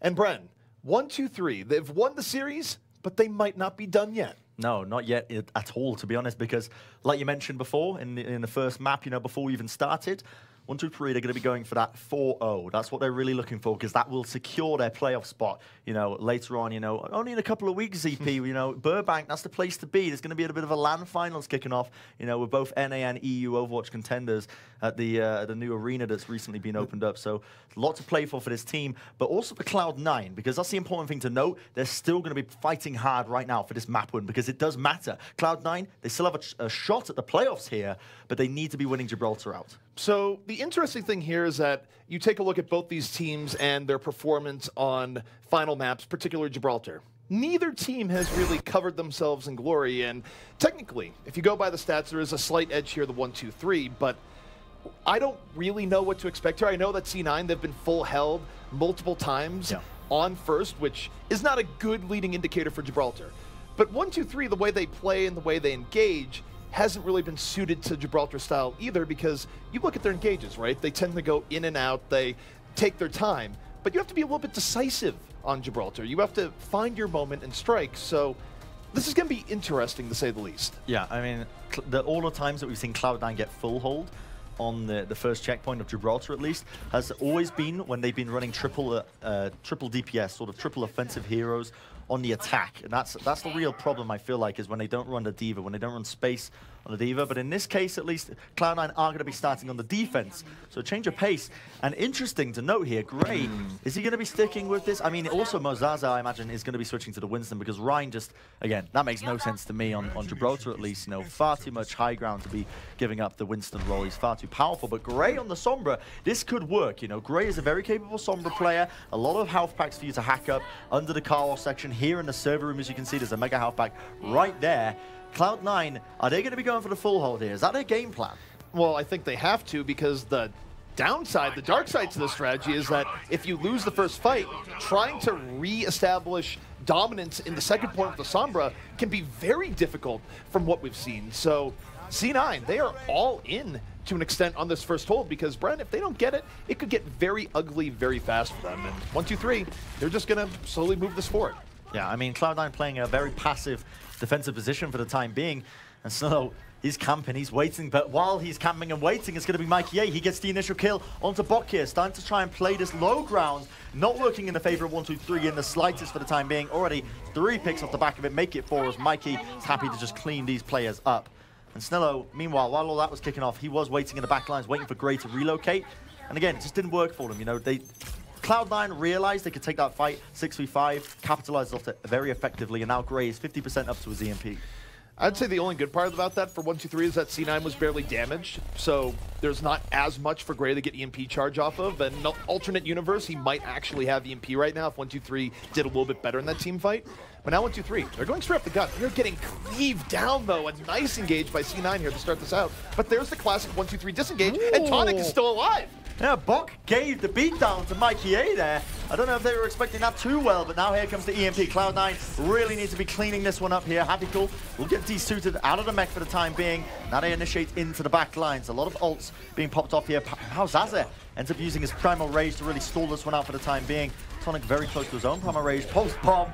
Snillo, he's happy with that one. As this fight still continues, it still could be one from either side. The EMP from Gray, not quite enough, and now C9, they have to invest the barrier. 1-2-3, not giving up ground, and here's Finzi with the visor. Not great positioning, a diva in his face. This is a soldier's nightmare, just taken down.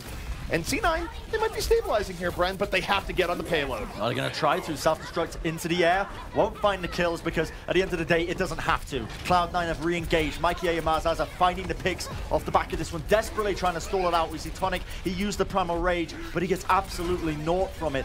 Gray still following up with these kills. So close. Already got another EMP waiting for him. And if they get this D-Mech onto Happy Cool, they're just going to be able to buy so much time. C9 right now, great position. Not only do they have an EMP set up for the next fight, not only has the Sombra Gambit worked out for them, but 1-2-3, they don't have a lot working for them going into this next fight. And more importantly, too, even though they're about to have the Transcendence perhaps in the middle of the fight, Gray could either take down the Zenyatta early on before he can use it, or spook him into using it early. So this is very advantageous for C9 right now and where they're at. Yeah, the thing that impresses me the most, I think, is Gray's ability on the Sombra. He's been rotating these health packs very effectively, not really letting one slip by him. And now we see that's going to be leading in with 1-2-3. They got a bit of a disadvantage, but they picked off Gray before he can get off the EMP. That's huge. That's massive, ZP. And now they're leading it in. That is gigantic. You can't lose your Sombra when she has EMP. 1-2-3. They're piercing through. And though Mikey was able to take down Denia there, it's too little, too late. 1-2-3 off of a brilliant pick by Snillo and a misplay by Gray. They get through first. They will not be held. I mean, super questionable. Gray, all he needed to do was stay alive there. I don't know why he was playing so aggressively onto the high ground. He could have just waited with the rest of his team, translocated up, and tried to really get off a decent EMP from a defensive position, but that aggression has cost them now because 1-2-3, they're leading this into the hangar phase. Yes, they bought a decent amount of time, but when you get into this stage, you know, it's a lot less effective, the EMP, but Gray, he moves in anyway, instantly deleting Bok off the map. Bok immediately removed here, and C9 should be able to leverage this EMP into a team fight victory, but as we say that, you look at 1-2-3, they're able to heal up. C9 hasn't done enough damage. Gray's way out of the fight. His power is way lower because the EMP isn't up. Pulse bomb by Snillo, gonna hit the shield, doesn't quite stick, but 1-2-3, they still have options to keep pressure on, but Malzasa stopping it. Yeah, straight in his tracks there. Space, though, is going to be forced to back off for the time being. Tactical visor by Finzi, really desperately trying to secure the rest of these kills. I'd get one onto Mikey here. Mikey in a sticky situation. Finzi forced to back off for now. And Cloud9, they are going to be able to hold onto this defense once again. And Gray has already built up another EMP, which is crazy. And here's the crucial thing here now, ZP. Coming into this next fight, Denia, he has the sound barrier available to them. If 1-2-3 misplay this and end up using the sound barrier before Cloud9's EMP, Gray is going to be in a perfect position to completely negate it. So that's the thing that I want everybody to really be watching out for in this next team fight, is if Cloud9 use the EMP after the sound barrier. Denia just has to hold it. He can't use it early on. If he does, it's a mistake. They lose Bok early on, though, and, well, Mazasa dying that quickly. That might even this up. So Bok gets his revenge from the grave. There's a barrier, and the EMP already used. So 1-2-3 engaging here, but barrier is met with barrier, and Nevix just cleaving through the remnants. Ooh, Nanovisor is a dangerous thing. Tonic's so weak. 6 HP, the bubble! It saved him for the time being, but Gray, he comes back in and gives him the beat down. So he will be brought down once again. And Cloud9, they opted to use the EMP super aggressively there, very early on into that team fight, and it worked out in their favor. They won the team fight off the back of it. They wasted Denia's sound barrier, even though we got nothing. And look at this already. Gray is already on 75% of his EMP for the time being, and this is that replay of Nevix. He was just absolutely demolishing people with that tactical visor, really setting them up. All right, now you take a look at C9 right now. Oh, Bach! Okay. Goodbye, Mikey! Taken down early on, but countered in turn by Gray, and that's big. Bach had the Transcendence. 1-2-3 would have liked to have used that here to keep things moving forward, and yet C9, they gave up a lot of payload progress here. They've caught C9 a bit off guard, and now, with space going down, 1-2-3 has turned this into a big opportunity, and that Transcendence could seal the deal as Bach is about to be back in. I got so many question marks into how they tried to play that fight just then, because that was absolutely atrocious. The EMP by Gray did not work out in the slightest. I think he only got it off onto a single person, and 1-2-3 are in such a good position to take this forward now. If the Transcendence is used, Stick is going to be connecting there by Snello as he does find the kill down to Neptuno. And off the back of this, I mean, Mozaza falls. It is just really just an elegant display of superior Overwatch by the side of 1-2-3. Really just playing around all of the angles, prodding and poking at the weaknesses right now, and they will be able to get this checkpoint up eventually. And a big part there, I think Space should have retreated a little bit earlier. He was trying to stall in payload, but he could have waited for reinforcements. When he got demeched, C9 lost a lot of their presence there in the point. And now, a minute 20 left. You don't get much time for capturing point B. But 1-2-3, on a dream and a hope here, Bren, a team that almost got full held on first, might very well, if they can win this next fight, find a way to complete things out. Yeah, a minute on the clock here. Snillo will find Gray on the Sombra still. Keeping to the Sombra, might I remind everyone at home, he has not switched off this role right now. Cloud9, they're losing a lot of players quite quickly. A lot of the HP pools is really dipping to quite dangerous territories right now. 1-2-3 Snillo, he's looking for the kill right now onto Fincy onto the high ground. Wants to try and go for it. Will be met with a Helix Rocket into the face. But meanwhile, while all this is going on, while the distraction plays are really kicking off here, Snillo winning the 1v1. Cloud9 are crumbling. You don't turn your back to the Snillo. That's what Nevix just learned as Finzy. Tac visor in progress, aided by the barrier. Doesn't have as much in his sights as he would like. Looking for Gray. Gray in trouble. Down he goes. And now Finzy, plenty of room to get on the high ground. 1-2-3 could be in a great position now to choke C9 out. Momentum on their side, a soldier on top, and Snillo in the trenches. Snillo is crazy, man. He's absolutely mental. At the end of the day, when he's picking up so many players, time and time again, Nevix desperately trying to equalize it out. Will bring him down. The sound barrier might help them here, but 6 seconds remaining. It's do or die. The Transcendence used by Bok here. 1-2-3 desperately trying to secure this game out for them. The overtime now finally going to be appearing. Overtime is in progress. Self-destruct from Space makes Space true to his name. Denia out of the fight. Tonic under pressure. Trying to leap away. He's still alive, but not anymore. Mikey finishes his plate. And though 1-2-3, they've done well to bring it this far, C9 now securing their territory and throwing them out. Yeah, overtime will burn down to a crisp, and there you have it. They are just going to be stopped short of that final checkpoint there. And, I mean, Cloud9, do you think they're realistically happy with that performance? They came so close. They bought a lot of time off the clock, yes. But they allowed 1-2-3. I mean, I'm not a fan of their second engage, especially through the hangar phase. It was rough, I think, for the defense of Cloud9 because there was multiple times where the ult usage was a bit, a bit flippy, a bit flappy, a bit floppy. And it didn't work out in their favor in the slightest. For the record, no, they shouldn't be happy. They had to win one more team fight on point A. They had an EMP up, and what does Gray do? Gray gets picked off being greedy. You don't need to go for that harassment when you have the EMP. Know your victory condition. Your victory condition there is land a big EMP, clean it out, and then enjoy the part that you only have to get to first. But greedy play is punished. Gray gets picked off, and as a result, it opens the door for 1-2-3 to not only take point A, but eventually get through hangar and nearly push it into the end. I think the only silver lining you can take from that is that they did manage to defend it for the time being. They did manage to not let it get to that third checkpoint. So Cloud9, they have a hope of winning out this map. All they got to do is push it all the way to the end. It's not going to be going to any of those crazy overtime pushes. We're not going to see a draw or anything like that. They have a hope. You look like you want to say something. You're saying all they have to do is push it to the end. Yeah, this is C9. They've been held twice on this map. Nah. This is generally, even though 1-2-3 hasn't covered themselves in glory, this is the immovable object versus the unstoppable force. Neither of these teams like this map. And for C9 in their history of just having absolutely brutally ineffective offenses, They can't be feeling good about this right now. No, you're completely right. You know, the history of this Cloud9 roster in particular on Gibraltar hasn't been great in the slightest. I'd pin that down to the fact that they really love to run triple DPS on that first attack. And when you're up against good Diva players, when you're up against good Ana players, that can hurt you massively because you're basically relying with the triple DPS, you know, with the Tracer, the Soldier, the Genji, you know, sometimes you have different combinations, but you're relying on the overwhelming damage output, right, to really win out these team fights. And when you've got the Diva to peel, when you've got the Ana sitting on the high ground with the Soldier 76, you've got so much heal, so much peel to really negate it. You know, there's no Diva that you're running to stop the bio grenades coming in as well. That's the biggest part of, I think, the first point sort of defense on Gibraltar. When you're not running a Diva, that's what you're really susceptible to. That's where their downfall is. If they realize that, and now they run space on the Diva for this first attack, they've got a chance, they've got a hope. But realistically, you're right. Their track record hasn't been perfect. I think for C9, if they're just able to get through first on, say, the first or second attack, I think it would be a huge boon for them because then it's just like, all right, we're not going to get full health. It's not going to happen again. Because, I mean, really, that has been a demon in C9's history right now, and it's something to look at here where if you're 1, 2, 3, you go, look, if we just play our normal style, we disengage to overly aggressive dives, and we punish C9 for, say, running triple DPS if they come out with it, they have a real shot of making history repeat itself and shell-shocking C9 here again. Yeah, I mean, at the end of the day, both these teams, they're going to be playing for the win here because it's important for both of them.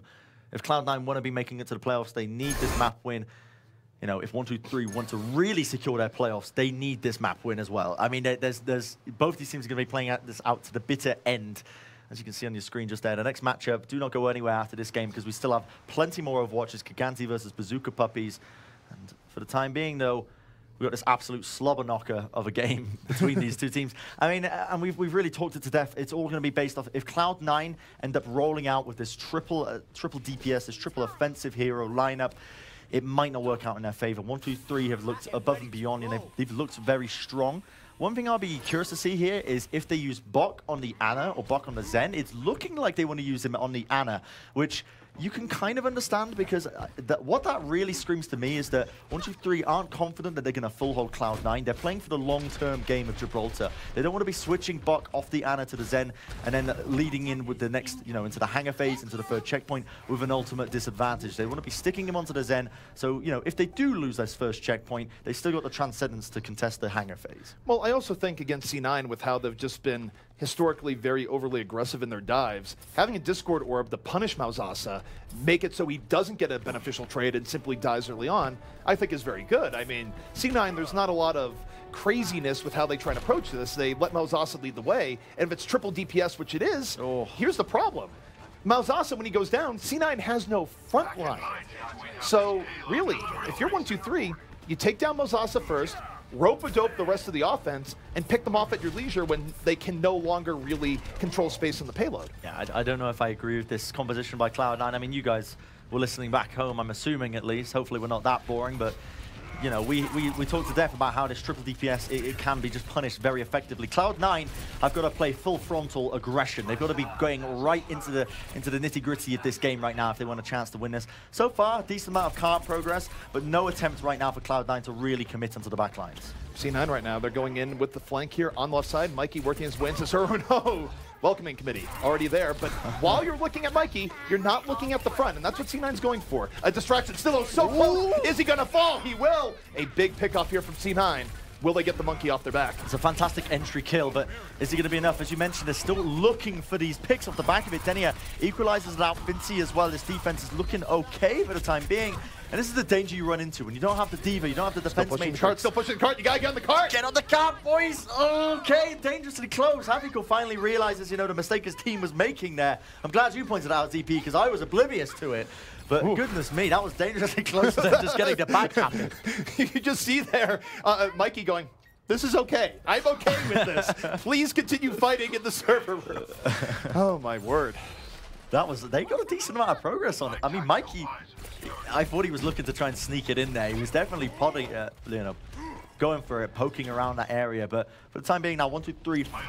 It's actually quite a big maneuver then, pushing the cart that far up, because now that's forced the positioning of 1, 2, 3 to be very defensive around the cart. They can't take up the server room position anymore. Mikey creeping right now. Bach in the sights. Pulse bomb out. Does not connect. The pressure from Bach made him use that a little bit early. And Bach, while he's slipping the pressure, Malzasa is down here early on. There's no tank presence here from C9, but Nevix maybe just uses the blade with the barrier, and here's where it might be. All right, here you have it. A little bit of barrier used by both these teams right now. Now the blade. Nevix wants to really claim the rest of these kills. Will find it onto Fincy as well as he was ulting. And realistically now this should be their game to win. But Snillo, he's got something to say about it. He's already picked up 2 kills and he's still alive, the absolute madman. He's in the back lines, causing all sorts of damage for the time being. And that has bought enough time for 1, 2, 3 to come back into it. Bren, they say comedy comes in threes right now. And for C9, that precept, that might be very scary indeed, because they are a minute 20 away from getting full held for the 3rd time on Watchpoint Gibraltar. And truthfully, I'm not sure they've learned their lessons. They're still running with this high DPS setup. And is Gray going to stick on this Widow? No, he's not. But he's also, his ult charge is now drained. It is indeed. He switched off the Zen, or switched off the Zen to go over to the Widow. He's lost all of his Transcendence ultimate. And look at this aggression by 1, 2, 3. They realize they can afford to take these risks right now. They've got so many ults online, and Cloud9, down to the final minute, they've got to make it count. They've got to do it here and now if they want any chance of trying to basically help themselves in the playoffs. Oh, but look, erased! He's gone off the map. Mozaza deleted. My goodness, the Discord orb was there, Malzasa. The rest of his team wasn't with him. And now for C9, you might have triple DPS, but where's your control? How do you deal with the Skiva? How do you have Tonic getting in your face? You are getting crunched on the tank game, and you're down to your final 25 seconds. This is rough. 1, 2, 3 on the verge of going to the playoffs, Bren. They are indeed 20 seconds away indeed. If they get this one out, 4-0, if they full hold Cloud9, they are going to be going to the playoffs. Nevix, so low, has to pick up the health back, but unfortunately he falls. Transcendence was used by Bok earlier into that fight, and if you lose Nevix that early, it's almost curtains straight off the back of it. The sound barrier is used by Cloud9, desperately searching for an opening, desperately hunting for it, but nobody's on the card. And that'll be that. Ladies and gentlemen, 4-0 is the scoreline. The analyst desk are completely wrong, might I remind everyone at home about this one indeed. I mean, that's the caster's curse right there in a nutshell, but that is going to mean that 1, 2, 3 have definitely secured their playoff spot now. They are going to be going to Burbank in October.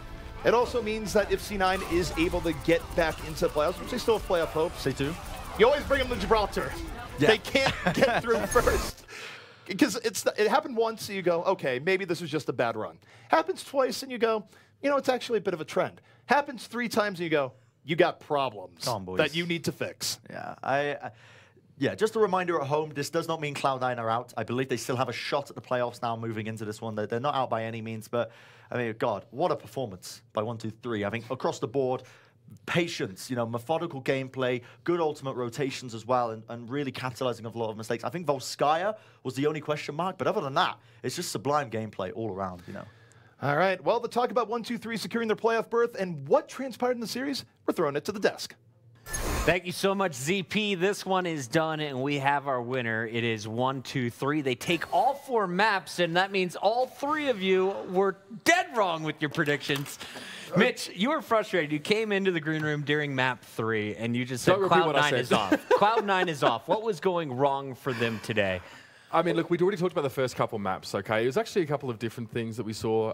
First of all, there's a reason why triple DPS isn't that popular anymore, okay? I mean, we know what D.Va can sort of offer to a team. The Sombra play improved when we saw it go over to Grey and not Neptuno, but then we saw some questionable stuff from that in the later map there as well. So for C9, not a fan of their teamwork, honestly. Snillo has been ripping them from limb to limb. We talk about Neptuno dying so much with ultimate. It's not because he's just bad ult management, it's just Snillo's up his nose half the time. Well, we even saw on at the end there, I'm just kidding. But yeah, we saw there that there was a Sombra play where Sombra was in the backline just after translocating. Snillo was up his nose, so to speak, I guess, if that's the phrase we're going with. And so while a lot of this was Cloud9 not playing well, so much of it was 1, 2, 3 being very cohesive as we're going to watch this one. I mean, we could check this one. I'm glad we got a pause here because this is This is what C9 does. They're actually one of the few teams that want to play defensive Sombra on this map. They don't want to play a high ground Anna 76 sort of sit back a little bit. They want to play fairly mobile with their tanks. You can see the Malzasa and actually not even sure who that is through the space there. Okay, so they're playing with the tanks and they can be able to respond if 1-2-3 try and counter dive.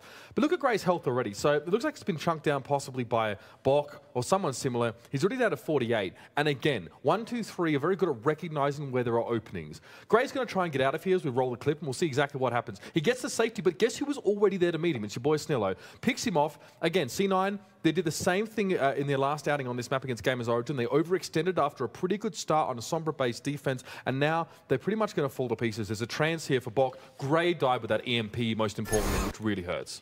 Well, overextension has been the name of the game throughout the series we've seen from Cloud9, and 1-2-3 playing their limits so well. So in hindsight, this series, it went as the way it should. 1-2-3 is superior when it comes to dive. But that was not what at least I expected from this. Either I'm overrating the tank meta with the Junkrat, etc. Yeah. Watching it in North America, we have FaZe Clan, Envision, Envious, all pulling out the Junkrat, playing the triple tanks, etc. But in Europe, we see nothing of that. So what's going on here? It seems a little old school and a little bit standard. Now, I want to wrap this up here. 1-2-3, they're moving on to the playoffs. We're going to see more from Cloud9. They have one more match against Singularity. Their chances of going to the playoffs not over quite yet. But I want to talk about 1-2-3. What should we expect from this squad? I know you highlighted a small mistake in their gameplay of being too passive in map 3. What do other teams need to look at when they're watching the footage now to prep for those playoffs? Yeah, well, I got to play on Volskaya. And generally, I think that 1-2-3 play the game flawlessly, throughout. They've been so passive, playing their limits, playing with the Sombra specifically, as we see here with Bokken. He got so many EMPs on Volskaya. And so overall, the play, when it comes to diving, 1-2-3 has really shined. So we can see that Cloud9 is stacking in the left house here with Diana. And the key here is, of course, you want to get as many people as possible on that biotic grenade. And we saw on the counterpart when 1-2-3 were attacking, they did the same thing. Bokken on Diana, they went into this room. But that's where Cloud9, a bit more of an aggressive team, Nevix and Mosasa, they went in, they wreaked havoc. But the 1-2-3 playing their limits, a bit more passive. We're going to play this clip out. You can see that they don't go for the opportunity. And as such, Cloud9 is going to counter-engage and capitalize on that. We see a bionic grenade hitting space, and thus Cloud9 capitalize on the passiveness of 1-2-3, just not really going for the engage at all and being in disadvantaged positioning. Well, they held off for quite a bit of time before that happened. Moving forward, how do you beat 1-2-3, Johnny, in just one sentence? You don't play dive. That's probably the easiest in this meta when you got the Junkrat, you got the Reinhardt and Zarya. But Cloud9 playing into 1-2-3, you gotta wonder what's going on here. Have you beaten them in scrims? Is that why you're confident going up against them?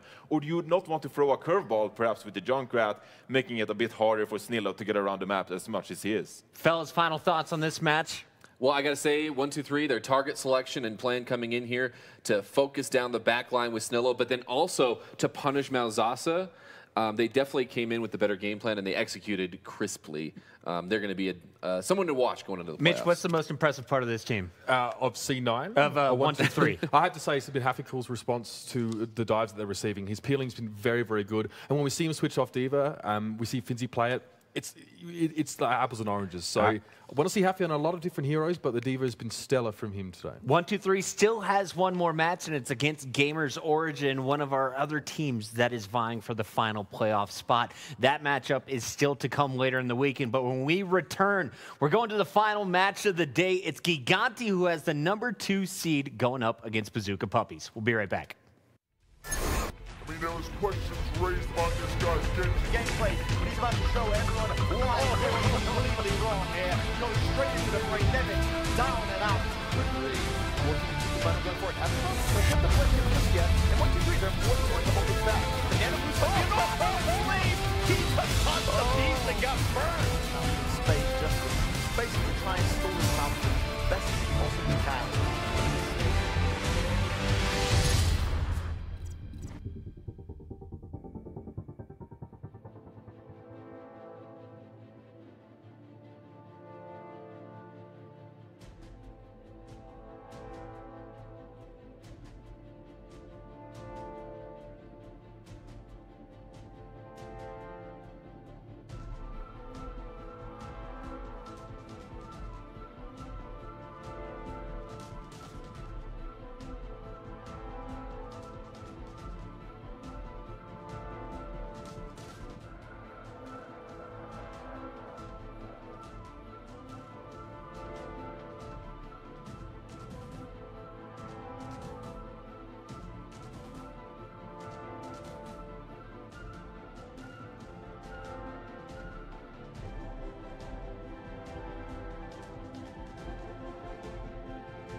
Welcome back, everybody. It's Puckett here hosting the desk. This is Overwatch Contenders Season 1, and we're about to see the second match of the day. We got our bonus Friday here with European matches, and this one, it's Gigantti going up against Bazooka Puppies. Before we get to the match, we should update everyone on the standings. As we said on the previous segment, with the 4-0 victory, 1-2-3 has locked in their spot in the playoffs, Gill. They have indeed, and that's namely because Cloud9, even if they were to win 4-0 in their final matchup against Singularity, they can't tie it up. So Gamers Origin and Cloud9 are now duking it out for that, at least the 4th slot.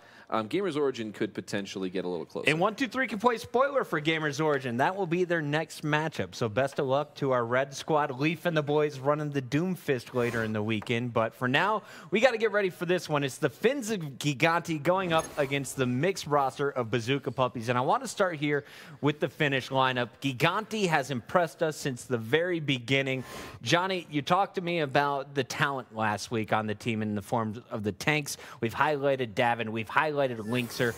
When you see this squad, though, what is the greatest strength of the 6-man crew? Well, you have to highlight the versatility, right? When you compare it to their former rosters, NIP, etc., they could just only play tanks, really. They were missing Davin, a sick tracer. They were missing Linkser, huge flexibility onto the Genji, the Hanzo, the Pharah, etc. So now they're coming into Contenders Season 1, and they can play all kinds of styles, whether it's tank, Reinhardt and Zarya, or Junkrat. They can pull out the dive, etc. So there's just so much versatility to this team. I mean, back in the old NIP roster, they had no Genji, and they barely had a tracer, and that's being nice about Zappers. That was not very good. So they've evolved a lot here now as well. I also think Shaz is one of the best supports in Europe. Nice. Hands down. Hands down. You know, like, people talk about Boombox, about how his Zen operates. Shaz is incredible. And we didn't see it last week, but he was huge for Gigantti in some really clutch plays. Would you say Shaz is better than Boombox right now on Zen? I would say he's at least on the same level. Okay. Yeah. And here you go. Is Shaz better than Supe On the Zen? on the support role? Well, I think Zup is a better Anna. At the very least. Okay. There, And so. I was going to say that, yeah, something like 7.5 kills per 10 on Sombra for Shaz as well, which is easily the highest on any Sombra. Okay, so awesome stats there. Davin, of course, he will be the star tracer to look out for. If you haven't seen his plays, here's a look at a few of his best ones. The pulse bombs. Just so good working with Zappos on Kings Row. We've seen that so many times so far. And honestly, Davin, he can give you problems on every single map. When you're not seeing him on the tracer, Johnny, what do you want to see what do you want to see Davin playing today? Well, he has played a bit of Soldier, but also the McCree. We've seen when they go to King's Row, obviously you have the Reinhardt and the Zarya from Fraggy and Sapis.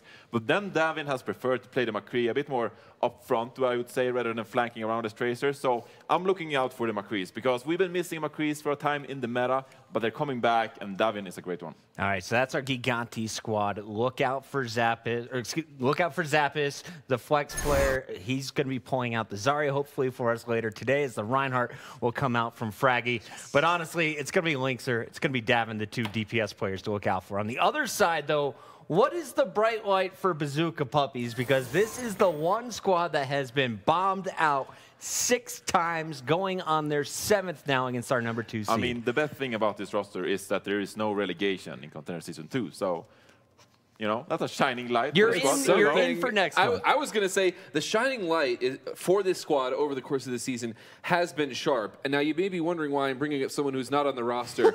And that's because, yeah, it does say a lot. Because Moffat, he's sitting at about a half of a KD ratio, 0.5 on Tracer, and Sharp, in the time that he played for them, had a 1.57, and he was actually performing fairly well. And even that wasn't remotely close to being enough, No, by the way. yeah. Moffat's got a really interesting history, because he's like a super grassroots homegrown player. He came onto the scene with Fact Fiction and Raucous, actually, in a team called Oh No in the North American scene. From there, he transitioned into Splice, which is actually where he met Pure, and that's important, because then he moved on to a team called Mega Thunder. That's actually a team that's playing over in the Overwatch Pacific series, or Pacific Challenge, whatever you want to call it. He was playing with guys like Opito and guys that we knew from the Team Thailand team. But Moffat has since left that region. Now, obviously, he's playing now with Bazooka Puppies. I mean, there's not a lot of light in this tunnel. Moffat hasn't performed well. He's been around for long enough to know better. He should be a strong player. But there's a lot of holes in the net of this team. The Overwatch League is coming up fast, and we know all of these players are being scouted by the teams that are buying up their spots. Does anyone on Bazooka Puppies appeal to you as a team owner, Johnny? No, they don't. Nothing. They're just simply not up to par. There's very few spots available in Overwatch League, and there's a lot of great teams out there. We haven't seen Rogue get signed yet. I mean, Envision is doing great over in North America. Gigantti, even as they're facing right now, great players. So Bazooka Puppies, there's no room for you in the Gillfrost, which player has the best chances of developing into one day being an Overwatch League player? Boy, the best chances? I would Sharp. it would have been Sharp. That's not the even on the problem. line Yeah. there, yeah. Other than that, I mean, Ube has played well in the past, but at any point in his career, I still don't think it was good enough for Overwatch League. Maybe if he changes some things up and elevates himself to that next level, but he's the closest, and it is a stretch. All right, so Ube may be the man to watch. You've seen his Hanzo in the past, but mostly it's been the Genji, and it hasn't been the best Genji, Mitch. Okay, look, Ube's got the lowest KD for Genji players in EU contenders. He's got the slowest ult generation time. He's got the second last kills per ultimate. This guy was actually a really multi-talented player. He was like a Swiss Army knife, right? Okay. We've seen him play Pharaoh, we've seen him play tons of different roles in previous teams. And his Genji was actually really impressed us. We used to get really hyped. We almost used to think it was like a mini Shadowburn, but recently it's not been the case. And he's going up against Linkser, who is an insanely good Genji by these standards. So if you look at the numbers, it's not a good matchup to favor the Bazooka Puppies at all. Speaking of those numbers, we have them up on the screen for you now, and you can just see this graphic is a little bit left-sided. Linkser, 1.95 KD ratio compared to the 1.08, and he charges his ult 10 seconds faster. And by the way, that number there for ult charge time might not seem like much, but 100 seconds versus 90 seconds is the difference between being in last place, the worst ult charge rate, and third place there for Linkser. So while it's only 10 seconds, that actually is pretty large in the narrow field. And often in winning fights, it takes 60 seconds for a lot of players to get that ult. If they're actually getting damage, it's Genji. So it's a tricky value to try and give you guys an idea of, but the KD is important for Genji players who are often known to be very slippery and should always have quite a strongly positive KD if they're going to be performing. Out of curiosity there, can you tell me how good is that 0.8 kills per ultimate? 0.8 kills per ultimate. Almost no one on their ults has one. There's a few heroes that you can get over one with.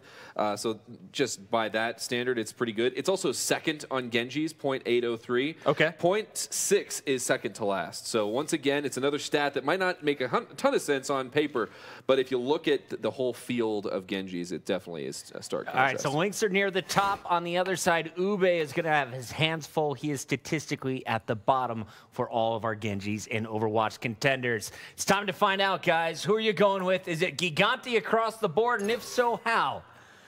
Gigantti is definitely 4-0ing this one, and I think we might see a few new things. We might see some Linkser really try to flex his muscles and show that he is a Swiss Army knife currently, but they're definitely taking this Your one chance to finish 1-for-1 for the regular season, Mitch. Oh, I'm going to take an easy one here. Look, minimum 3-1 for Gigantti. I think there might be a possibility if we see Gibraltar come out where Bazooka Puppies can show something there. They actually also they're another team that full held C9 on that map there, so they've got potential.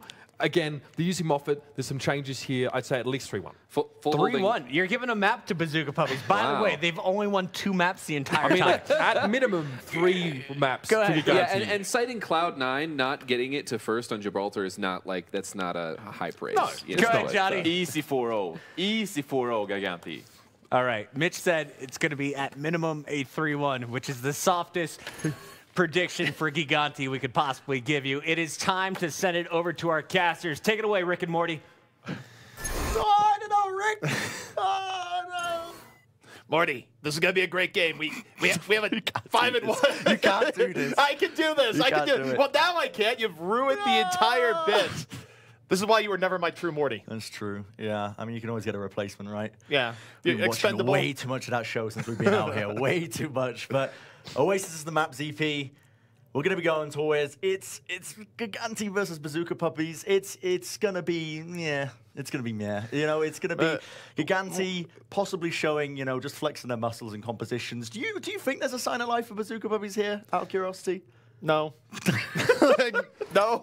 Simple as that. We'll see. I mean, this is a case where Gigantti, they don't really have to show any new cards that they might have developed in scrims here. They are pretty much locked into place, so they can play this however they want. Bazooka Puppies, certainly, even though they are out of playoff contention, these are still players that still want to play Overwatch, so they have an incentive at least to put on a good show, to show scouts what they're capable of. There's no doubt about that, but realistically speaking, it's going to be tough. Gigantti has looked better and better. They've been driven by the dynamic DPS duo of Davin and Linkser.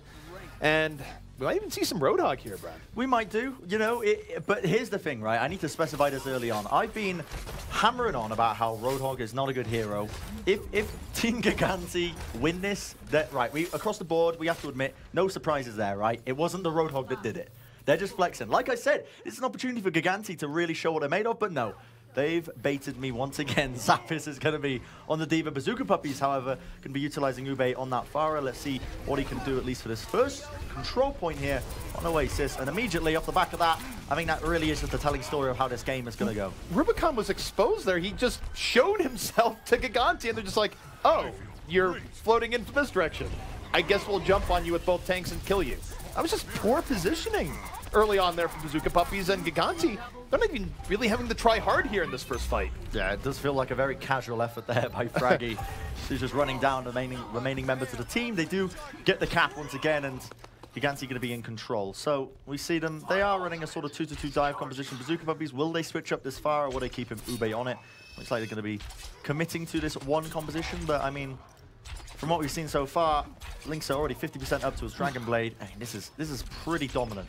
I think it's worth noting this is a half-hearted Pharah composition. They're not all in with the Mercy here supporting it. They're going, we'll give you a Zenyatta orb from time to time, because Rubicon went down early in the last fight and might be going down early in this fight. Ube's not going to have the support he needs to live as a Pharah, so Rubicon is kind of an Achilles heel to Ube doing what he wants to do here on this Pharah. Yeah, I mean, the backline is going to be approached on, but immediately the boop is there. However, Meza does bring down Shaz. That's an opening that Bazooka Puppies could capitalize off if they so wish. Linkser, however, will bring down the main tank once again, and off the back of this one, I mean, there's no presence really on the point for the time being. Bazooka Puppies are just trying to play for these picks, trying to play for these angles, and they have managed to get the D-Mech and bring down Fraggy, so that's a good opening for them. And now think about what this does here. Gigantti, they're going to go in here with the barrier, try and secure this fight, and it's an anti-air Dragon Blade. Cuts Ube right out of the skies, and Gigantti, even when they lose a few people, the way Bazooka Puppies is playing this, it's not putting them under any real pressure.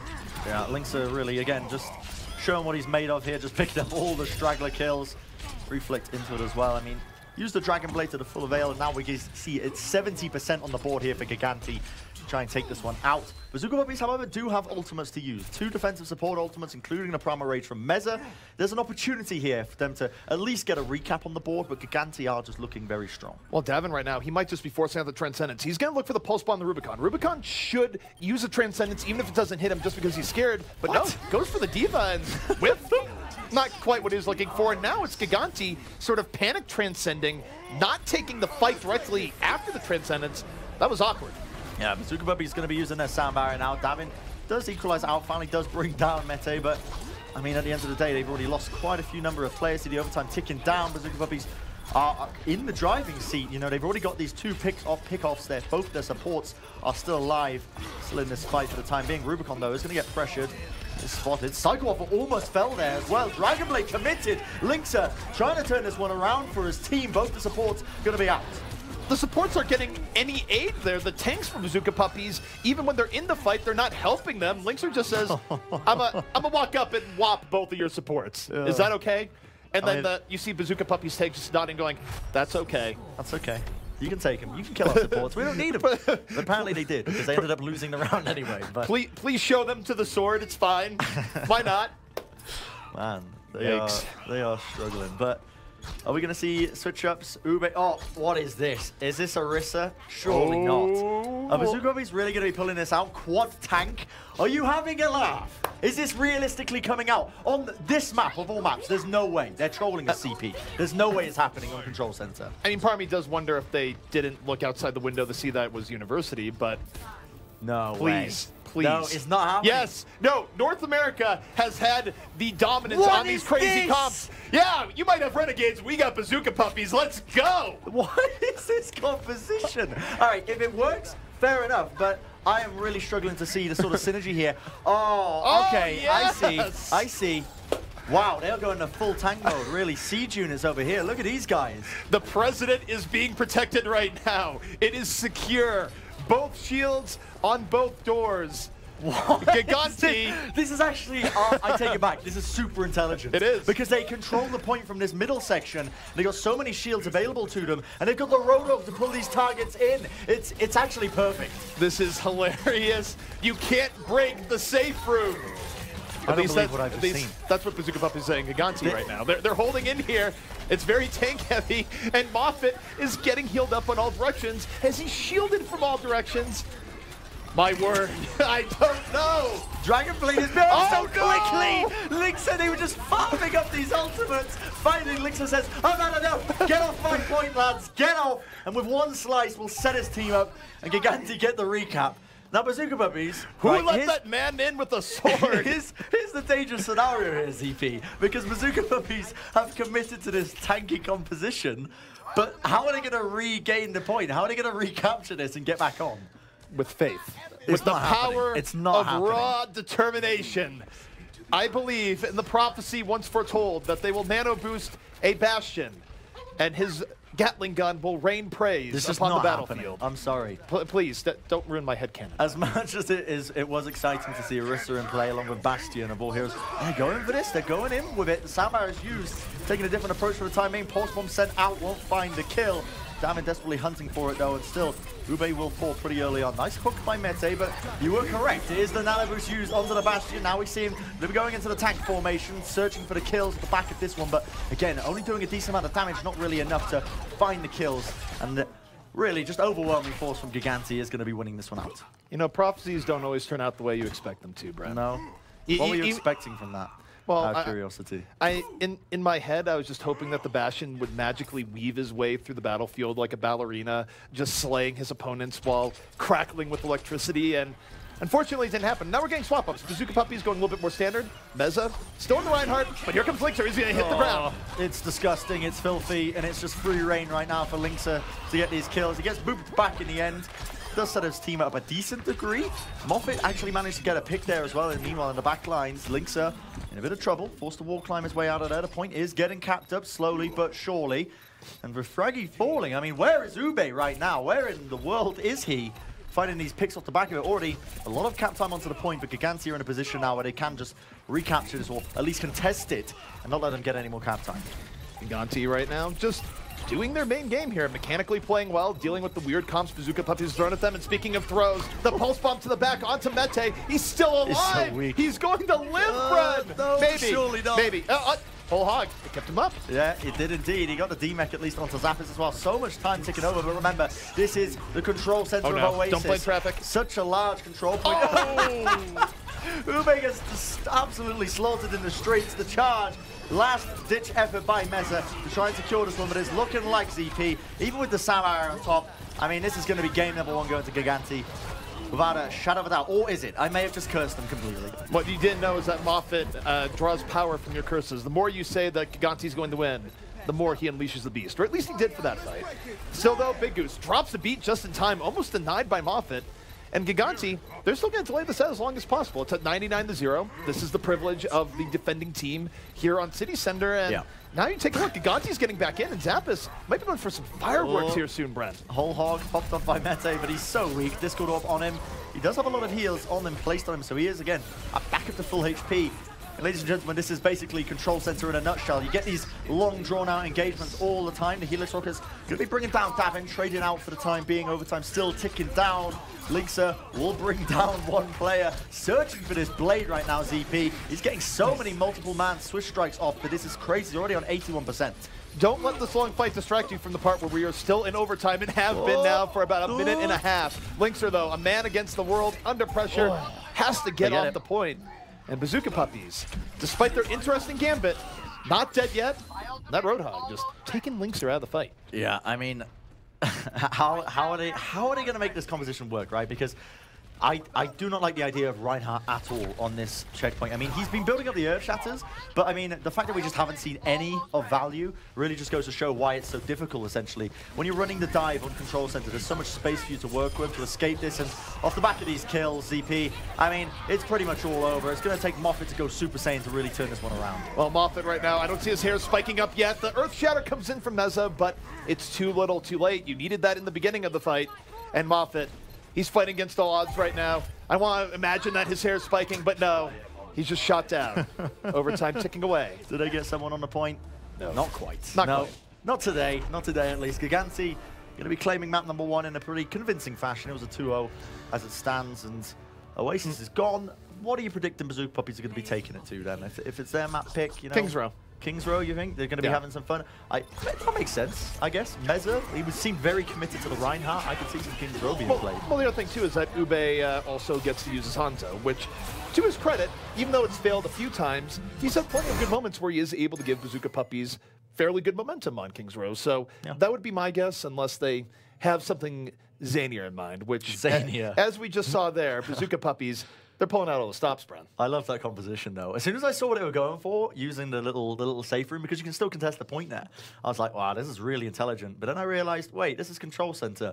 All they have to do is keep one player on the outside, and then they just can't touch them. There's walls in the way, you know. They can still contest the point. I mean, it was a cutesy play, but just didn't work out. I actually think you'd probably need to run a Zarya with that, if for nothing else. Not even the Genji, which eventually ended their life, but if at least you had a pulse bomb there, or sorry, a shield to deal with pulse bomb would eventually came in, so that room didn't turn to a death trap. But in any case, guys, we're going to be going to a break. When we come back, map number 2 will be underway.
Welcome back to Overwatch Contenders Season 1 EU.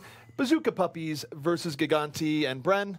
You gotta give Bazooka Puppies a little bit of credit. They tried something out of the box. Yeah, it was nice. I'd like to see it. You know, I'm always a fan of when Orisa comes out to play because she only ever comes out in these set scenarios where it's very specific.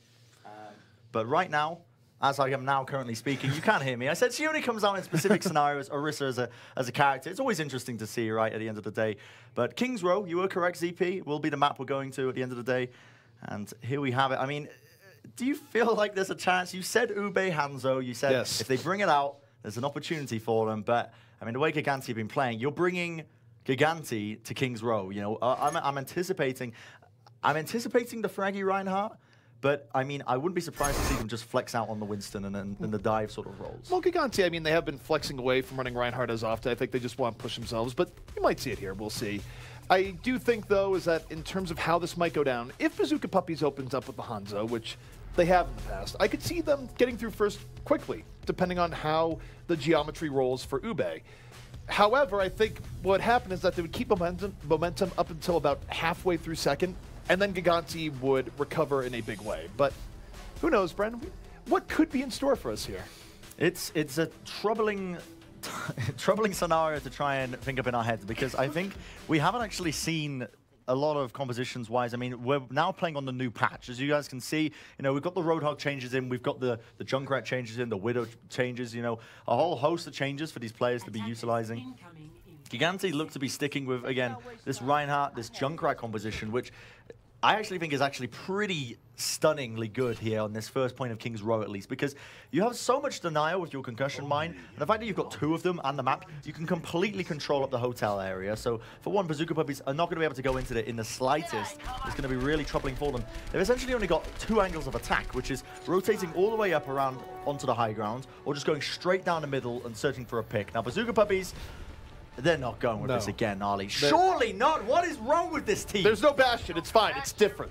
But it is 4 tanks. It's still troubling. You do have a 4-legged robot woman on the field. That much is true.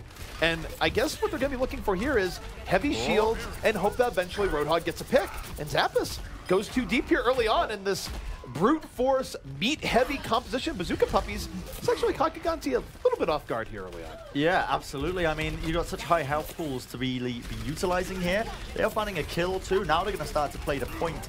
Big Goose Forster just trying to evacuate his way out of there. Sleep Dart across the map will connect. Trying to pull him back to a degree. Nice bubble, just protects him while he's sleeping. But the charge in, Fraggy, he just came out of nowhere. Now we're going to see the Riptide going to be utilized. Is he going to be able to get the kills he's looking for? Yes, Psycho Waffle will fall in the back lines, but nobody was able to step onto the point. And it's going to be Bazooka Puppies getting a very quick time indeed. I want to say Moffat is a true gentleman where when you see someone sleeping in the street, you just use that to pull them out of the way so they don't get run over. What a player. But, I mean, overall here for Gigantti, they didn't respect the meatiness of this comp. It might seem kind of memey here because we haven't seen it all that often, but you got to respect it. And this goes for Zappas, who gets hooked in, getting isolated. But this time, he's able to get healed up. And Gigantti, do you really want to dive into this Transcendence? The decision was made from them by the whole hog. I mean, they're being pushed back to a recent degree, and another great hook by Ube, but that's going to be met with the Earth Shatter into the back lines. But again, the counter Earth Shatter as well by Meza. They want to be utilizing this. The Nano Boost popped off onto Mete as they run him into the back lines, really searching for these opportunities. And now we see the tactical visor being used by Davin, just baiting them out for the time being. But this car is not slowing down. Team Gigantti were not ready for this kind of composition. They're just running this all the way in. They are running it all the way in, but they also could be heading into a blunder. There's the Graviton Zappas. He's had enough. The Riptire, where is it? It gets taken down. The follow-through wasn't there, and the Graviton does nothing. My word, Bren, this is happening. I don't understand what Overwatch is anymore. I've lost control of my understanding of this game. We actually saw a similar composition in the Overwatch Pacific Championships. A similar team ran Penta-tank. They ran 5 tanks to overwhelm them onto the point, and it did work in their favor. And look at this. They've already got the second checkpoint. Team Gigantti, they committed the sound barrier to try and take this one out. We do finally see a few kills rolling in for them, but 5.5 minutes. This is ridiculous time. Bren, we've lost control of our lives. At least I have. I know that I ate an overly decadent donut in the break, and I'm going skydiving after this. You know, we're just losing control of our lives all over the place. I'm not convinced that this is actually the real world right now. I think the donut might have messed with my perception because was it accurate? It was so good. There were M&Ms everywhere. But now, for Bazooka Puppies, they have the Earth Shots ready. Meza going for it, and ooh, takes a hammer to the face. That's going to hurt this push from Puppies as the barrier is a little bit late. Whoa! Did Fraggy just knock him off the map there? I think he might have. Psycho Waffle, he just got obliterated straight down into the murky depths there. Lynx has taken the high ground right now. He's going to be finding that one pick. So this is where I thought they were going to start to peter off a little bit with this composition, because there's only so far you can carry this momentum with quad tank. You lack a lot of finishing potential. I think the game plan for them is to utilize Ube's hooks, but at the end of the day, I mean, Team Gigantti, they've got a lot of mitigation for it with the Zarya shield, with Fraggy's big, you know, rectangular shield as well. The bigger thing here is that this is a more wide open area. There's less room for this meatiness to push right forward, but the Earth Shatter is in, and now they go. But here comes the tire. Linkser, will it work this time? It does! Runs Moffat right over. Yeah, that double kill straight off the back of that one. Now Ube's still hunting for these kills. The cart's still moving, even with Linkser getting those 2 kills. That's the surprising thing about this. Not really showing signs of slowing down for the time being. 4 minutes remaining. Now the Team Gigantti is starting to recuperate their losses. They're starting to get back into this fight, back into this engagement. They want to be moving in. And Zap is very close to his own Graviton Surge. That's going to be the next big ultimate to look out for here. That's a nano boost on him. He's going to lead the way. Jumps into the fray, but the Graviton is there for Gigantti. Is the fall through here this time? Yes, it is. Fraggy and Davin getting right in there. Links with the extra assist. And they might have dropped that supercharger, but it didn't matter. Just cleaved right through off the grab from Zappis. Ube wants to get a hook off the edge. He gets Zappis before going to his own death. It's honestly, it's little plays like that that just make me really like Overwatch, you know, as a game, just to see it really in action. I could see what he was going for there. But now the time is starting to be eating into a little bit. You know, we've got 3.5 minutes here for Bazooka Puppies. This is what Ube was going for. As soon as I saw, like, why is he not jumping off to his edge? This is why. Why jump when you can jump with the buddy? Don't forget, Bren, that's going to be you later today, but hopefully with the parachute. Yeah, just so you know, you are tandem jumping, but now Bazooka Puppies, Fraggy, a little bit far out.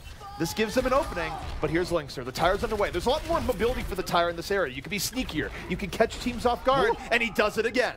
It's like a blistering missile, isn't it? Just comes straight into the back line. Ube's he's gunning for it. He really wants to see it. Is he still going to go for this? Surely, is he going to get out of here alive? Just go back.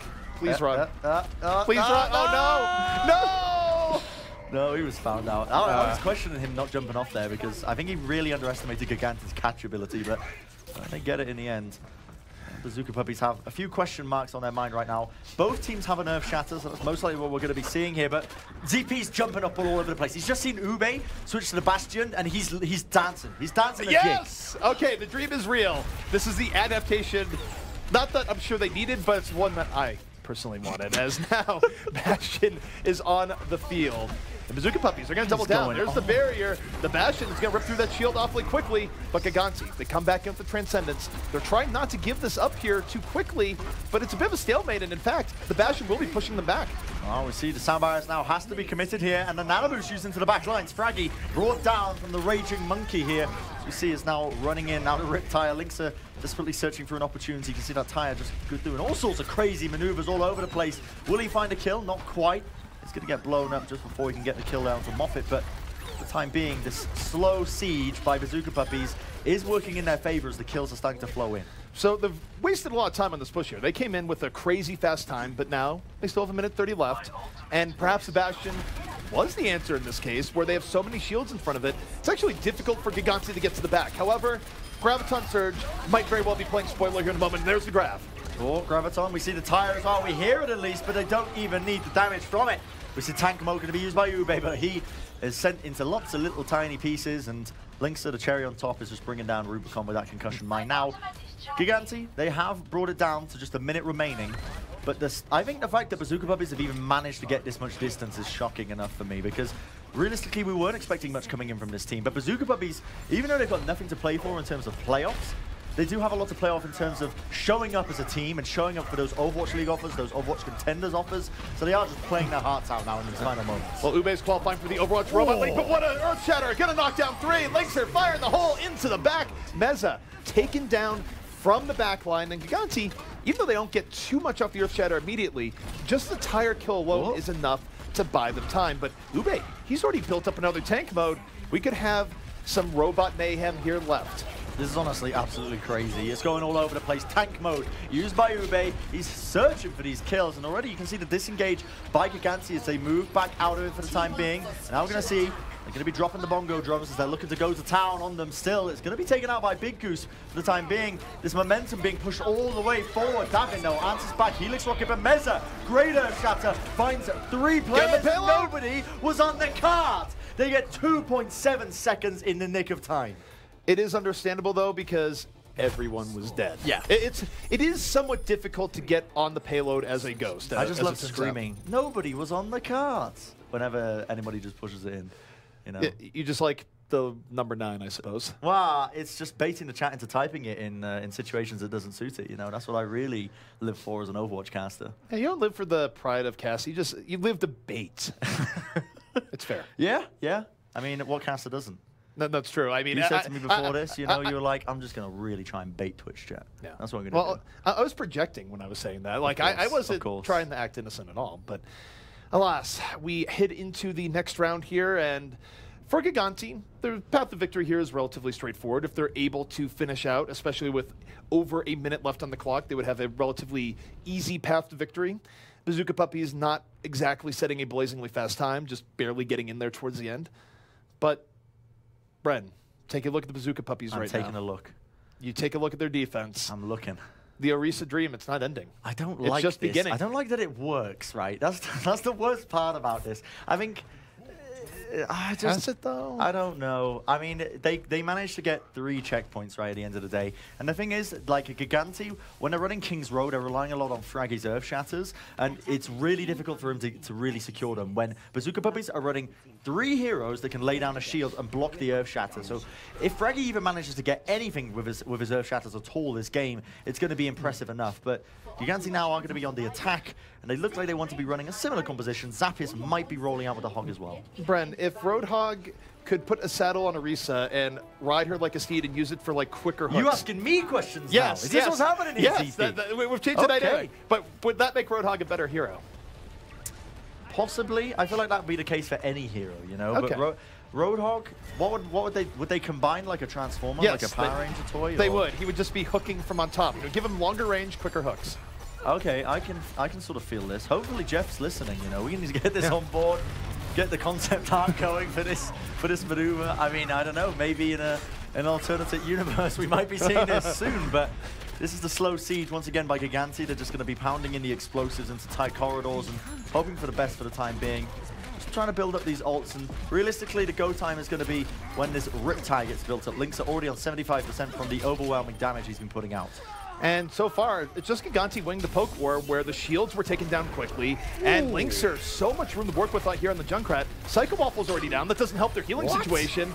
And my goodness, Davin might be down, but fire in the whole tire. Parkour doesn't work out. Rubicon's far too on point. One thing to note as well in that previous point, that Fraggy actually went for an Earth Shatter maneuver because Meza, I should say, got lifted up by the concussion mine, but he got nothing from his Earth Shatter at all. Bazooka is still holding off the back of this one, but I don't think it's going to be for much longer. This overwhelming damage, Lynxa picks up the double kill. Fraggy as well, he's all over the place right now, and this will be their capture point.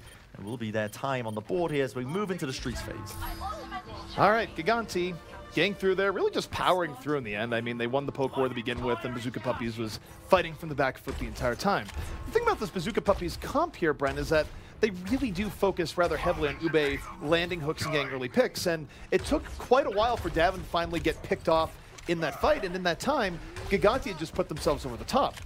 And it gets worse as you get in the second, because the Graviton is up now, and Gigantti, they could very well ride this all the way through the point B without a lot of contest. I mean, there's nothing on Bazooka Puppy's side to stop this or to stop the Graviton, I should say. As you can see, they've let it in right now. Already collected up a few players here, but do they have the damage? Earth Shatters being unleashed on either side. Fraggy using his a little bit late.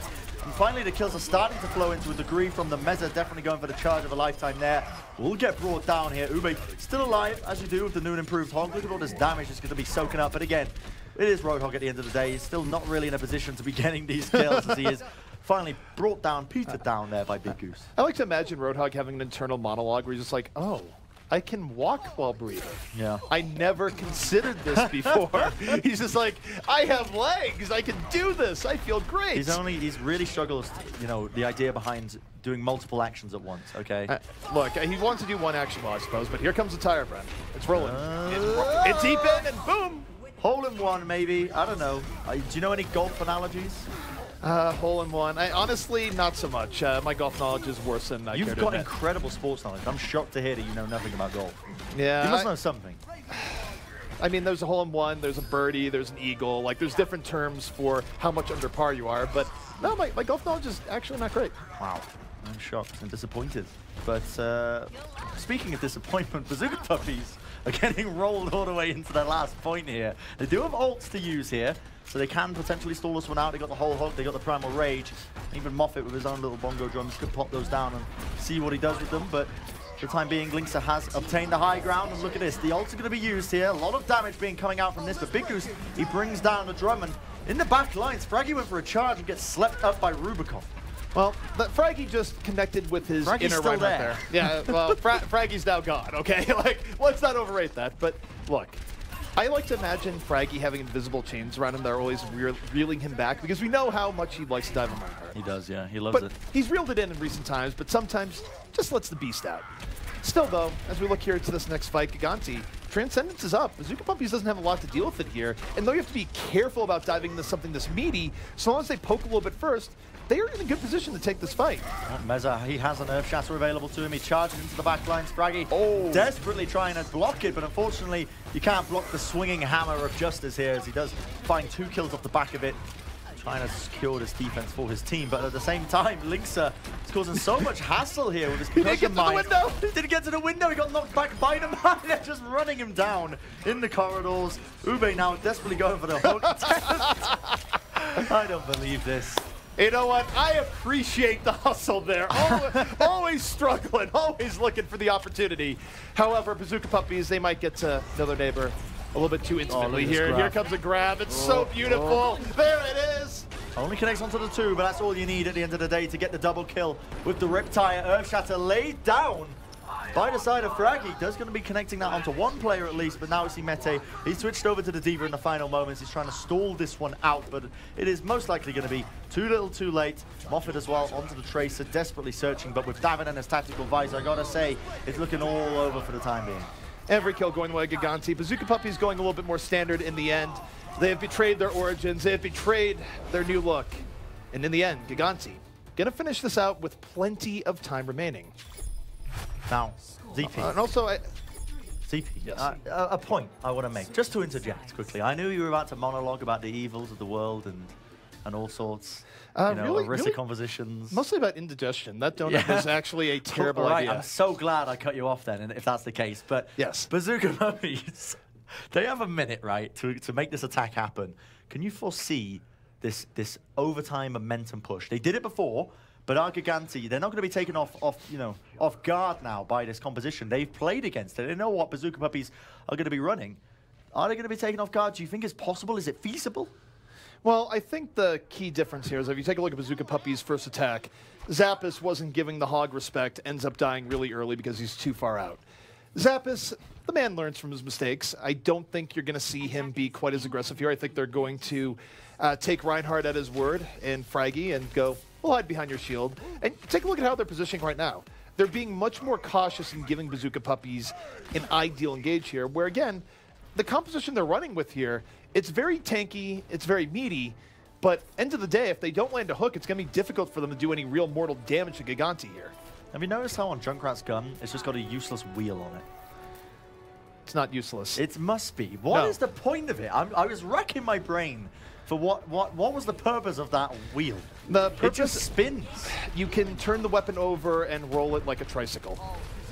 I don't accept that as a logical answer. You know what? Well, that's the way it is, Bren. That's the way of the world. I don't accept that. Much like this Bazooka Puppies comp coming in right now, as Ube is looking for those key pickoffs. And the sleep set him up. Goodbye. See ya. I'm actually shocked that he got that one shot, but he did have the help of the Ana from the bio grenade to get that one. Still, it's a 1-for-1 trade for the time being here, ZP. The hook's coming in. Linksa again. Destroyed. Ube turning up with his Roadhog pick. He's making it happen, but Fraggy has built up such a quick Earth Shatter. And off the back of that, he connected onto every single member of Bazooka Puppies, with the exception of Ube. Well, you know why he's building such quick Earth Shatters? When you fire strike a team comp that's so meaty, that's taking up so much physical space, you're going to be hitting 3, 4 people with every fire strike. So yes, you're going to build quick Earth Shatters. And now, Gigantti, just a little bit away from this hold here in extra rounds. They do, and they're desperately searching for an opportunity. What was that?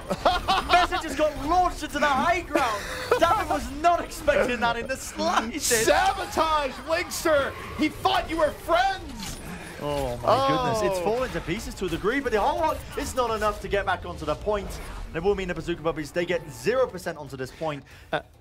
Go on, ZP. I'll let you talk. Go on. I can tell. You're eager. How can Davin ever trust Linkster again? I don't know. When you can't trust your Junkrat to not send an angry Reinhardt into your face. And that's my real story here, is that the brotherly love, the dynamic duo of Davin and Linkster, might have been forever wrecked there by the hammer of Meza in one ill-placed mine. It did give me a chuckle, though. You know, I got to rate them for that much. Even though they didn't get a checkpoint, even though Gigantti have 3.5 minutes to get a single tick, it gave me a chuckle. That's what this game has been. You really. had a bit of a giggle. Just a bit of a giggle fest, really, isn't it? I do fancy one. Fancy a giggle? Fancy a giggle. I knew how badly you wanted to include the word fancy into this cast, because you were going on about it and on about it. So I figured I'd just help you along. You know? I'm stealing your vocabulary, Bren. You're trying to, but it just doesn't work. It's like when Americans, they try and call someone mate, you know, in the same context that we do. It just doesn't work. You know what? We're going to appropriate your word at some point. Don't worry. It's like, never happening. Don't you want us to use your true English? Aren't you upset at our Americanisms? Kind of, yeah. I get annoyed that I have to tell people, like, I call it a car park, you know? People get confused by that. It's a parking lot. Parking lot? That doesn't make any sense. You park your cars there. It's called a car park, for Christ's sake. No, you put your cars in the lot. We're going to have to agree to disagree. But, Bren, let's talk about Gigantti here. Plenty of time here, and they only have to get one tick. Even a single pickoff here would be devastating to Bazooka Puppies. Yeah. They have to play this tanky comp and be perfect over a very long period of time, as Linkster is already sky high. Oh, he is indeed. He's taking the high ground for the time being, laying in this damage. He is going to find the kill onto Meza for the time being, but it is traded out evenly. And Bazooka Puppies, they need to play on the point if they want any chance to hold on to this. But ZP losing so many players. It's not looking good in the slightest. 3 minutes already. They've dropped so many players. And all they got to do now is just sit themselves onto the point and enjoy the sweet, sweet smell of success. What do you think success smells like? What does it smell like? Fried chicken. Fried chicken, that's such a CP answer. It means I've lived to another day and I get to enjoy some delicious chicken. Well, here's the play of the game. Don't act like you disagree, Brad. Right, listen, fried chicken's all right. It's okay. It's okay. But, I mean, would you really say success smells of fried chicken? I mean, I disagree. No, you don't. No, you don't. I don't believe you. Why? I've seen the look in your eyes when you have chicken in front of you. That's true. I do like chicken. I see the bloodlust. I do like just chicken. Infiltrate your soul. Yeah, I mean, but that game, no surprises there, I'd say. Only a little bit of a surprise with that composition. I mean, Bazooka Puppies have been shocking us. That's for sure. Yes. They've been shocking us bad. True. Yeah, my goodness. But Bazooka Puppies versus Gigantti, 2 maps already. We'll see where it goes from there, at least. I mean, I feel sorry for the analyst desk because they got to break it down. So, indeed. All right, guys. Well, new meta or not, the results may surprise you after the break.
Welcome back, everybody. It's time to continue this comp fiesta, and we're going to start by talking about the different compositions we saw from one team in particular, Bazooka Puppies, and let's take it all the way back to Control. Our first map was Oasis, and right out of the gates, we saw something very unique. It was quite fun, and I mean, it's a little bit troll in that you're not going to see this on a regular basis. But there is obviously a thought process behind it. It's a Hail Mary of a thought process. But basically, you have enough shields and pick potential and damage to just hunker down in this little area. The problem is it's somewhat easy to break. And you can see if you've got a good ultimate, and if we can loop this one more time, a good ultimate and a little bit of team cohesion, you can break it. And you'll actually see here, Genji comes in, Linkster comes in with a very quick Dragon Blade. And also at that same time, Fraggy and Zappis both collapse, all three at the same time, break right through. Is the Dragon Blade the only way to break that setup if you run into that in matchmaking? Well, I mean, to be fair, if the shields were really working that well, he probably wouldn't have had a Dragon Blade that early. I mean, the fact is he was actually able to accrue ultimate percentage, even though there were shields in both doorways. So they give him a Dragon Blade earlier than he probably otherwise should have. Yeah. And also it helped Chaz have the Discord Orb, of course, on the Zenyatta, so you can target focus down the tanks a bit better. But. And there is a way to answer your question. The other way, we actually saw this a little bit on King's Row, is Junkrat. And it was a slightly different composition, of course, coming out here. But one of the key points of that whole composition is you can win the shield battle. You might not have a ton of damage, but you have a lot of shields, and so you should be able to win that battle. Well, Junkrat provides a lot of damage. I feel like I've already let you guys talk too much on this. Go ahead, nail the final point. Oh, well, it's a long point. So, but to be fair, Bazooka Puppies went all the way, and they took it to the 4th point or whatever. They kept the final point C anyway. Right. So it kind of worked. But then the Junkrat ended up really giving them a lot of trouble on 3rd point, and that's when they knew, well, we've got what we need. Let's take a look here at King's Row. This is okay. There's a couple of reasons why this doesn't work. This setup from Bazooka Puppies. Now, to be fair, this is actually played over in the Asian region. This is actually played over in China and over in Taiwan a little bit. So this idea from Bazooka Puppies is not necessarily entirely new. Moffat was playing in the OPC, right? So he would have dealt with this stuff firsthand. But there is a clip, and we can show you a specific clip. There's been plenty of those, and maybe a reason why this comp is a little bit weaker. So this is when Gigantti are approaching. Now, we pause it about here, right? Everything's about to hit the fan, but what I really want to demonstrate to you is two things. Look where Shaz and Davin are standing here. No one on the side of Bazooka Puppies can interact with these two whatsoever, right? They're in a very, very safe position. So we can actually see Big Goose is playing a little bit further far forward. Bazooka Puppies don't have the capacity to put any pressure on the backline of Gigantti. All they can do is try and hope that they break Gigantti's defenses first, or that Gigantti's front line engages in just his fashion. Now, This is not an ideal engagement. You can see that the Earth Shatter from Fraggy has been mitigated somewhat because of the presence of that shield. Also, the knock-up, Linkser was trying to time it so the shield was off the ground, but instead he knocked the intended targets for the Earth Shatter off the ground.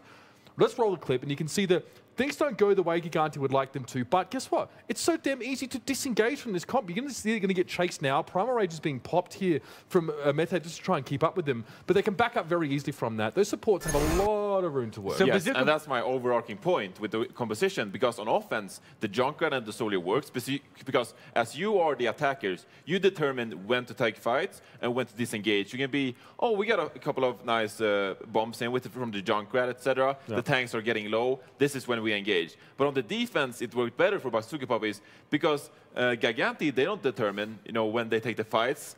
Junkrat is spamming away, but it's not necessarily getting any value, and Bazooka Puppies can just push straight forward. So what I really took away from this is that Davin couldn't play the Reaper versus 4 tanks. No Diva. All right, Davin's struggling. When he's not on the Tracer, his Reaper is having a tough time. Overall, we have 2 more maps to go. Bazooka Puppies is going to bring out 4 more tanks, and it's time to get this party started. Let's find out how they're going to play map 3. We're no longer Rick and Morty, but we are in your hearts. Bren, map number 3 coming out here. Volskaya is the name of the game.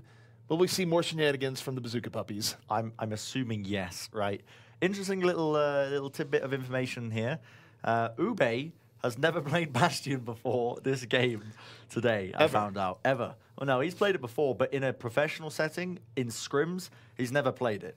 So this was purely, they pulled it out for the meme games. It was on point, might I add, These boys, they know what they're doing. Bren, he's had his first taste of real power today. This is not true at all. No, Bastion real was power. terrible. No. It was not true in You the can slightest. turn into a. Can you turn into a tank? He literally said he didn't understand what was happening when he ulted because he's never played Bastion before. He didn't understand what tank form was. He had no clue. The man was lost. Tank form, it's very straightforward. It turns you into a tank. Yeah, that's true. He went to go find Hanzo though, and misclicked and just committed. That's my theory on it because. Sometimes you don't teach geometry, sometimes you teach transformational abilities. Yeah, I can rate that, to be honest. If you could have any ultimate ability, ZP, from the world of Overwatch, what would you have? Any ultimate ability. Any ultimate ability. You know what, I'd go with Sound Barrier because I can't drop beats, but if I had Sound Barrier, I could drop some beats. Yeah, that would be incredible. I mean, I was looking at, me and ZP, we were out on the dance floor a couple of nights ago. ZP was bringing the heat on the dance floor, straight up. He was slamming it home. He made Soldier 76 look like an absolute amateur. It's true, and now I can barely walk on my left foot because I gave myself a blister. Surely that wasn't from dancing. No. I think the dancing didn't help. Oh, no, ZP. I had to wear flip-flops today, man. just so you know, that's the world I'm living in. But speaking of living in worlds here, this Gigantti defense, not going for anything crazy here, but it is a dive defense with the Sombra, similar to what we saw 1-2-3 run before. And again, this makes his first fight a little bit tough for Gigantti and an opening for Bazooka Puppies. It does indeed. Bazooka Puppies, though, are opting for, again, the similar compositions of what they've run in the past, but this time they've got a bit of counterplay going on. Moffat is on the McCree. McCree, a very effective hero against Sombra. When the Sombra's poking and prodding into the back lines, you can get a flashbang combo off, you can pick them off. And as soon as you bring down the Sombra at the end of the day, it makes the attack much easier for you in the grand scheme of things. But they're looking for these hooks as well. They're starting to take control of various areas. You can see the Mega Howpack area completely under control right now. Bazooka Puppies, and what a hook! And they have 2 pick-off options here. They have the Roadhog and the McCree.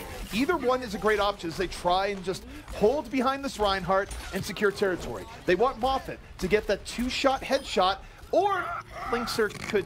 Did he just fall off? I think he did. I don't think he meant to do that at all. I think Linkser just fell off the map. A pick is a pick is a pick. And Bazooka Puppies down in a good position off of Linkser's inability to climb walls. Let's go. Oh, what is this game? Still, it will eventually mean that Bazooka Puppies are going to get this first capture point. Well just learned. Because of Linkser. But I mean, at the end of the day, it's unusual for a team to get these full holds going. I mean, still, we see Davin, he's going for it, but I mean, you're dancing with death there, buddy. Up against the McCree, the flashbang combo will be enough damage. And Bazooka Puppies, they've got about 6 minutes to work with, and we have a pause. So the question remains, ZP. Okay, I've told you what ultimate ability you'd have, right? If you could invent an ultimate ability, what would it be? What do you want to see in the game? I want an ability that a support ultimate. We need new support ultimates, and I think that's very good.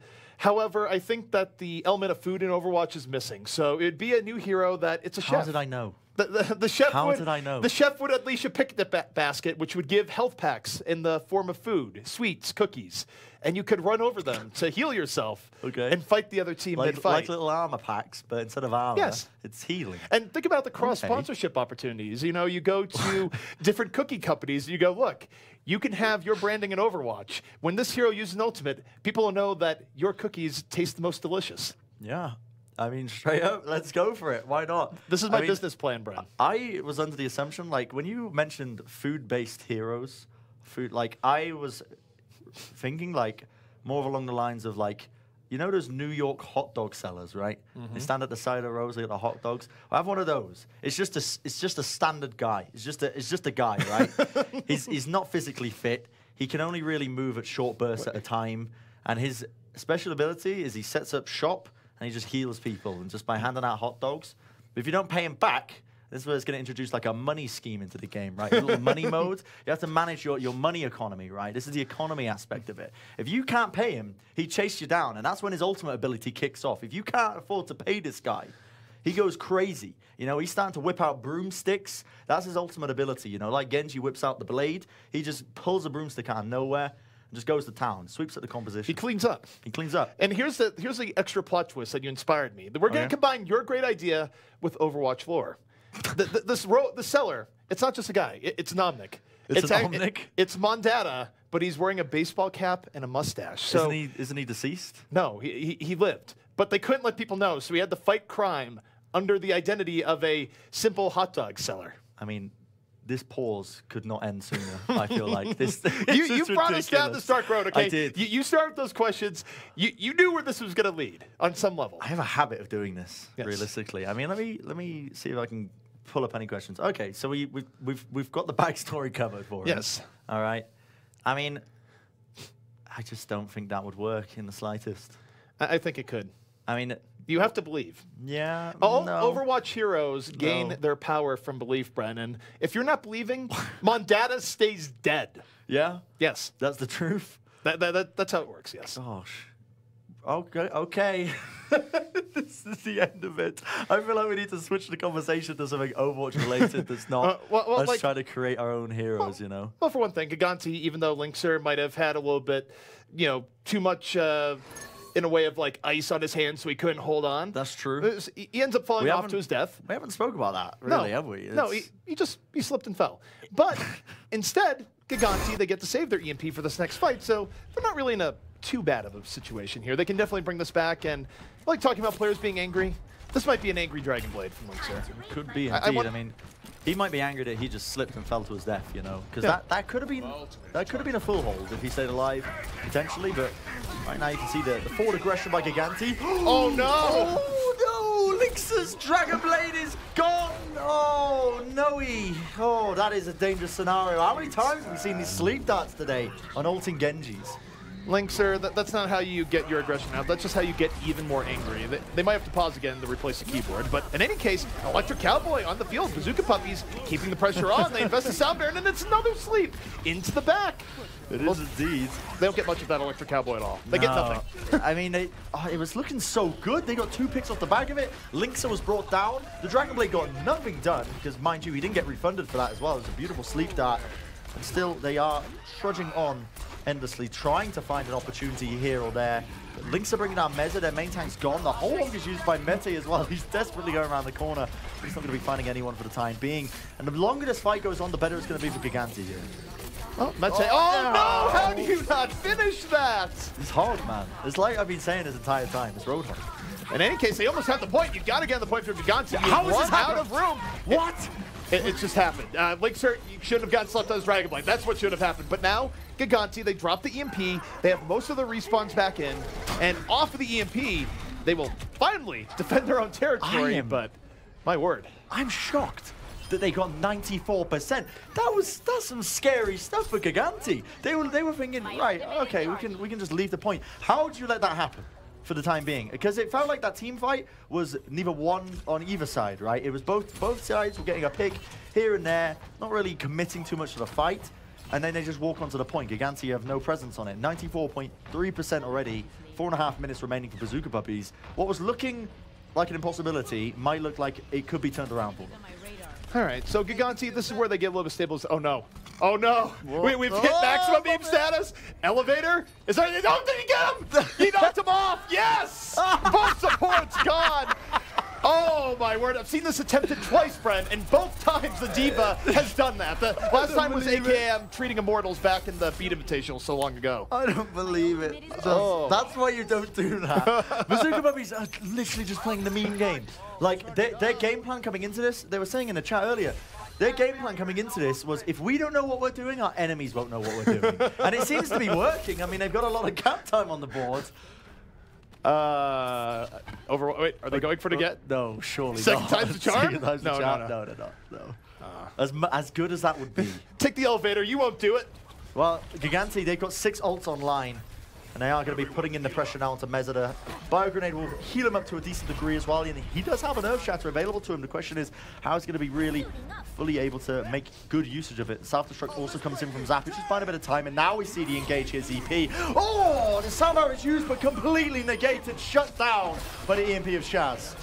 Music sharing is off limits here in Gigantti's territory. The EMP cutting off the music, cutting off the beat, and letting Linkser cut Bazooka Puppy's life. What a fantastic EMP. I mean, we're going to be watching this replay from Lynx's perspective, but that was all the Shaz show. I mean, look at this. The sound barrier. It was a 6-man sound barrier, and it just went down the toilet. It was gone. CPU was out of there.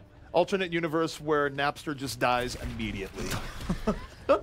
What? These references are so like the original ridiculous. music sharing service. It was illegal, but now Gavin diving in. The pulse bomb opening it up.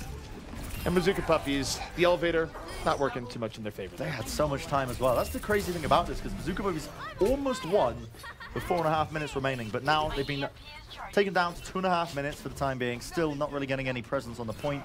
The upside now is the fact that Shaz does not have an EMP available to build up his, well, he doesn't have an EMP to use for the next team fight. Bazooka Puppies can be moving into this one now. They've got about 4 ultimates online, and we do see Moffat has made the switch now to the Reaper, which we have seen a lot of success with teams running the Reaper in this final checkpoint of assault maps in particular. I like the idea behind this, because if Roadhog gets an early pickoff, which he's capable of, that puts Reaper in a much better position. I actually think Roadhog Reaper, in theory, is a smart idea, so long as you can get the early pickoff, because then Reaper's substantially more powerful. So for me, Mete is the mover and shaker here, but if he can get that early pickoff, it might lead to good things. Earth Shatter is going to be laid down by Mezza, and the kills will start to flow in off the back of this one. Gigantti going to be using their soundbar to try and hold on for dear life. For the time being, it's 99.5% CP on this point. And Linkser pulls out the blade, says, no, we are going to defend this last 0.5%, but for how long? Fraggy, though, the Primal Rage, it's made enough space. Moffat, he might still be in the fight, but he's wounded. He needs meat to shoot to heal himself up here. And Bazooka Puppies, they go for the full reset here, Bren. They're down to their final minute 13, and all that progress they just made, it's gone. Like Moffat. He's also gone. That was a millisecond EP. That's 0.5% from them taking the second round. That is squeaky bum time if I've ever heard it. I mean, that is ridiculous. What? I'll explain to you later, don't I let worry. that slip mostly, but I'm on record as saying what to that. But now, Bazooka Puppies coming in right now, taking that front elevator, not the side, and they're just trying to calm this down, look for a pick and find a way in, but Gigantti, they dive in. Well, they're certainly going for this one right now. They almost get a kill down to Psycho Waffle, but he does eventually evade it for the time being. Gigantti just going to be holding on to this one. They do almost have the EMP, and now we see the beat. It's going to be dropped pretty early by Bazooka Puppies here. They want to lead in the initiative, try and basically take this point by overwhelming force and authority, and they do manage to get this initial kill onto Big Goose. Big Goose had the fight to begin with. Bazooka Puppies hoping that Moffat now can start getting the position here, taking down respawns, but they're just shredded on the outskirts. Davin has done his job here. Respawns are coming in. Gigantti has to be careful. They don't have much room to give, but they're able to clean up the rest. 5 seconds left, and it's not enough time to put this in overtime. There you have it. We're going to be seeing it. Only a single checkpoint as close as it might have been. 99.5%. Bazooka Puppies, they got to be kicking themselves off that, because they were so close. 4 minutes into this game, they had 94% on the board. Didn't work out for them. Bren, now I'm asking you a question. What's this? We're reversing the dynamic here, because we need a rewind towards the end of that game. Squeaky bum time. I'm not explaining it here. Okay, fine. It's not being explained, ZP. If we delve into this too much, I'm gonna be labeled as the caster who is just dumb, right? If we go into it too much, if you delve too deeply into the Brennisms, you're left mentally scarred for life. Okay, we can't do it. Would my mind just be just a wreck? If you really want to know, I will let you know later. It's fine. But if you really give it a good think, you can figure it out. I'll try and like exercise my brain, but I'll also go to you for confirmation. You got to run those brain cells, my man. You got to really work it out. I just try and conserve them. You know, there's so few to begin with. You know? You're struggling for processing power. All right, so we are switching rounds here. Of course, Bazooka Puppies coming awfully close, probably the closest we've seen here so far in Contenders without actually capping the point. If not, then certainly top 5. Gigantti, they're going to be on the attack. Bazooka Puppies on the defense, and Bren. Orisa, they're teasing it. I mean, they're not teasing it. They've been running it this entire series. We can't assume. They have been running it a lot, though. I mean, it's been almost their go-to. They seem to be big fans of the Orisa, sort of in general, across the board. I feel like they feel like the buffs provided to Orisa now. She's got faster projectile speed from her primary fire. She's got better shields more often. Going to be sending them out. Maybe they feel like you can run her in every single scenario now. I don't know, but it looks like they are committing to this one, which question marks are being raised in my mind because Gigantti's composition, if they come out with this triple DPS, should tear through this. Very likely. This is a case where Bazooka Puppies have to hold back, again, quite heavily and wait for a hook. But they're also running the Sombra with this, which means their early poking power is even less. So they're absolutely clutching on the idea of Mete getting an early hook. But even if they got it here, because of the Sombra here early on, Gigantti could still take a 5-on-6. And now you see the end result of this, where Gigantti, with power, is pushing Bazooka Puppies back. And they just have to hide behind the shield, but Moffat going down is huge. Never mind. Moffat was in the back lines trying to get that pick off onto Shaz of all people. Didn't work out in their favor. He's sending out a few abilities or two, just searching for the opportunities across the point. For the time being, though, David puts in a bit of work, brings down Cyclewolf. A nice hook, though, but not enough damage to bring down Linkser. The point is going to slowly get played up here for the time being. Gigantti actually don't have any bodies on the point, but they're just focusing on winning this battle for pure attrition.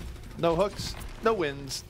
Not much they could do here. And they had a time limit to get that early pickoff, and time has expired. Gigantti, their poke finally hits its moment, and Linkser just cleaning up the scraps. So very swift here from Gigantti, and this is bad news bears for the final point here, Bren. That Dragon Blade is ready to go. It is indeed. And almost 7 minutes is what Gigantti have to work with here. The only downside is, I mean, Rubicon has his EMP. That's the one thing that Bazooka Puppies are needing to utilize, need to maximize here. They want any chance of trying to come out on top in this match. I mean, Big Goose does not have his sound barrier to really negate it with. If they use it early and often here, and here I see it. Oh, what a transcendence by Shaz, though, to counteract it. He read him like a book. Rubicon gets sliced down. You can't run away from that. Linkser right behind with the blade, right out of a horror movie. 2 kills here from Linkser. And now Gigantti, full health, great positioning, locking this one in. The Bazooka Puppies, they are in trouble, Brent. Yeah, it's fantastic positioning by Shaz like that. It really cements him as a top-tier support at this current moment of time. And already 2 ticks and counting here, ZP. 85%. Do they have anyone to get onto the point? Not quite. And that'll be it. Gigantti going to be taking map number 3. Very close between the two teams. Bazooka Puppies almost capping out that second checkpoint, but unfortunately was not enough for them. And I mean, here's Linkser again on his Genji. Will this be the final moments that we saw earlier? Possibly. Not quite. With a different... Oh, this was wonderful. That was such an excellent EMP into the sound barrier. Instant replay. Linkser, I mean, when you have the EMP backing up like that when they were on their defense, it's just... Oh, it's just free kills, isn't it, at the end of the day? There's not much they can do against them when they're all disabled up, when they're all just in that close quarters. But, I mean, from this game, ZP, I mean, no surprises realistically coming out from Gigantti. I mean, to be fair, now we're going into Gibraltar as a map. Bazooka Puppies traditionally have looked stronger on Gibraltar.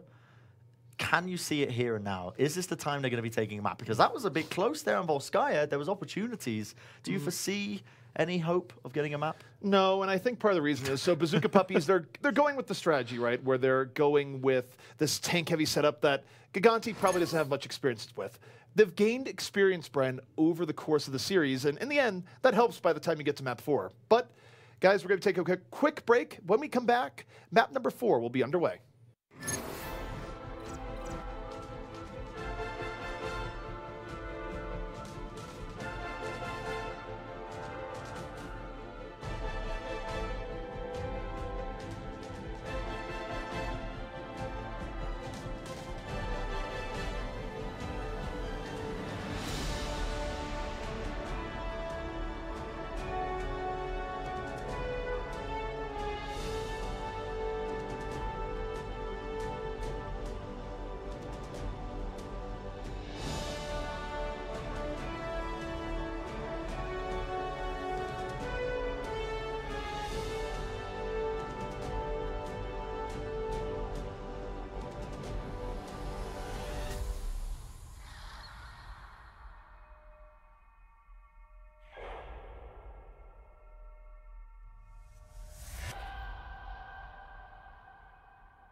You've dialed into the right number, and we are back with Overwatch Contenders Season 1 EU, heading to map number 4 here, Bren. Watch Point Gibraltar. Bazooka Puppies, they've shown us some heart, determination, compositions we don't see much in the Western Sphere. Do they have what it takes here as we go into Gibraltar? I don't know. it's a hard ask, isn't it, of this team? I mean, in the past, they've shown up on Gibraltar. That was in a different scenario. They had Sharp playing for them instead of Moffat. Whether or not they're going to be repeating the same again, I mean, I think a lot of it also might come down to teams underestimating them to a degree, but that's very difficult to tell. You can't really peer into the mind of a team and feel how they're feeling. You know, at the end of the day, it could be Bazooka Puppies. I can. I'm capable of many things. That's the truth. Don't question me on that. Don't even quote me on it. But I'm peering into your mind right now. Yeah, ZP's just staring me down right now. It's incredibly uncomfortable and unnerving, but whilst we get into Gibraltar, we're going to be seeing probably standard compositions by Gigantti, and if anything, from what we've seen in the past or the previous maps is to judge, Bazooka Puppies might be coming out with some crazy stuff. Bren, why do you plan on pushing Puckett out of the plane without a parachute? Why? Don't question me on that. Don't talk to me about that. My private force. That's all I saw there, but yes. I'm just trying to take over the hosting desk, you know? That's fine. I'm trying to take over. You know what? I will support this. It's fine. The revolution will be televised. But guys, as we head into Gibraltar here, it's going to be Gigantti on defense to open things out. And wait a second. No. What? No? What do you mean no?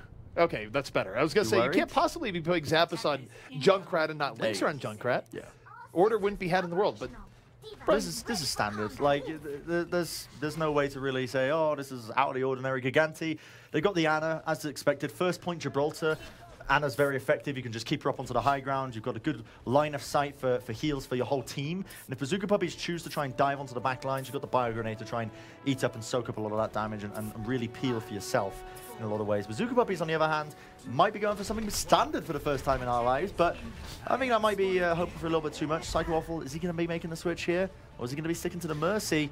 This is an interesting composition because you see this every now and then. The Mercy damage boosting the Widow just for those one-shot capabilities, for those body shots. It makes the Widow a lot more dangerous, but it also makes her a much more attractive target. The reason why this kind of works here is that as a defense on Gibraltar, under most situations, you don't want to deep dive back here, so this damage-boosted Widow is actually safe at this point. The question is whether or not Moffat will stay on it as the payload gets forward, and you have to deal with the second phase of Gibraltar, and for now, appears like he's staying on it, but they've already lost Rubicon. Losing that initial support is going to be rough for them because, again, you're losing a lot of heals there. You're only relying on Psycho Waffle for this coming into this now. We do see a few ults being built up. You know, Moffat has got his infrared sight, but at the end of the day, it's not really going to be doing too much. But Ube is just, yeah, he's trying to sneak that payload past. He's going to be met with a Bio Grenade to the face and has built up his own pulse bomb, but Bazooka Puppies are just playing this super passively, super patiently, waiting for these pickoffs. All right, Bazooka Puppies right now, creeping down the other way. Ube, big opportunity here if he lands this. Looking for the pulse bomb to the back. Did stick to Genji, it does. Linkser, he's out of there. And Bazooka Puppies now with a huge opportunity to catch Gigantti off guard. No, I don't think they were expecting that at all. I mean, he was sending out that pulse bomb with the intention of connecting it onto Fraggy, but Linkser just pops down, connects onto his calf muscle, and brings him down as a result. And now Bazooka Puppies with that one pickoff, they have a bit of an opening to push this cart in. What a shot, even though it's damage boosted. It's a body shot onto Dav, and remember, when you've got that damage-boosted Widow, you don't even need to hit a headshot onto the Tracer to bring her down in one. The good old days. It reminds me of the good old days. There was nothing good about those days. Those were incredible, but now the fight is in the server room, and Moffat, well protected, still damage-boosted all the while. He has that Mercy energy riding into him. And Bazooka Puppies, though, even though they got the early pickoff, they're now losing kind of their opportunities. Oh, self-destruct, gonna get caught on the edge for the time being. Nice resurrect being used here by Psycho Waffle to bring up Ube. Force bomb coming down, but Linkser striking back, picks up the triple kill. And now he's gonna be in a happy position as the rest of his team can cement their defense. The funny thing here is that if they weren't running the Widow, because of the early pickoff they got on the Linkser, they could have dove in much more aggressively with the standard comp. The problem with the Widow is that even the Widow can get you pickoffs. If someone else gets the pickoff, you still have to play it a little bit more disciplined. You can't dive in the way some other comps can when you get that advantage. So this comp kind of worked against Bazooka Puppies here.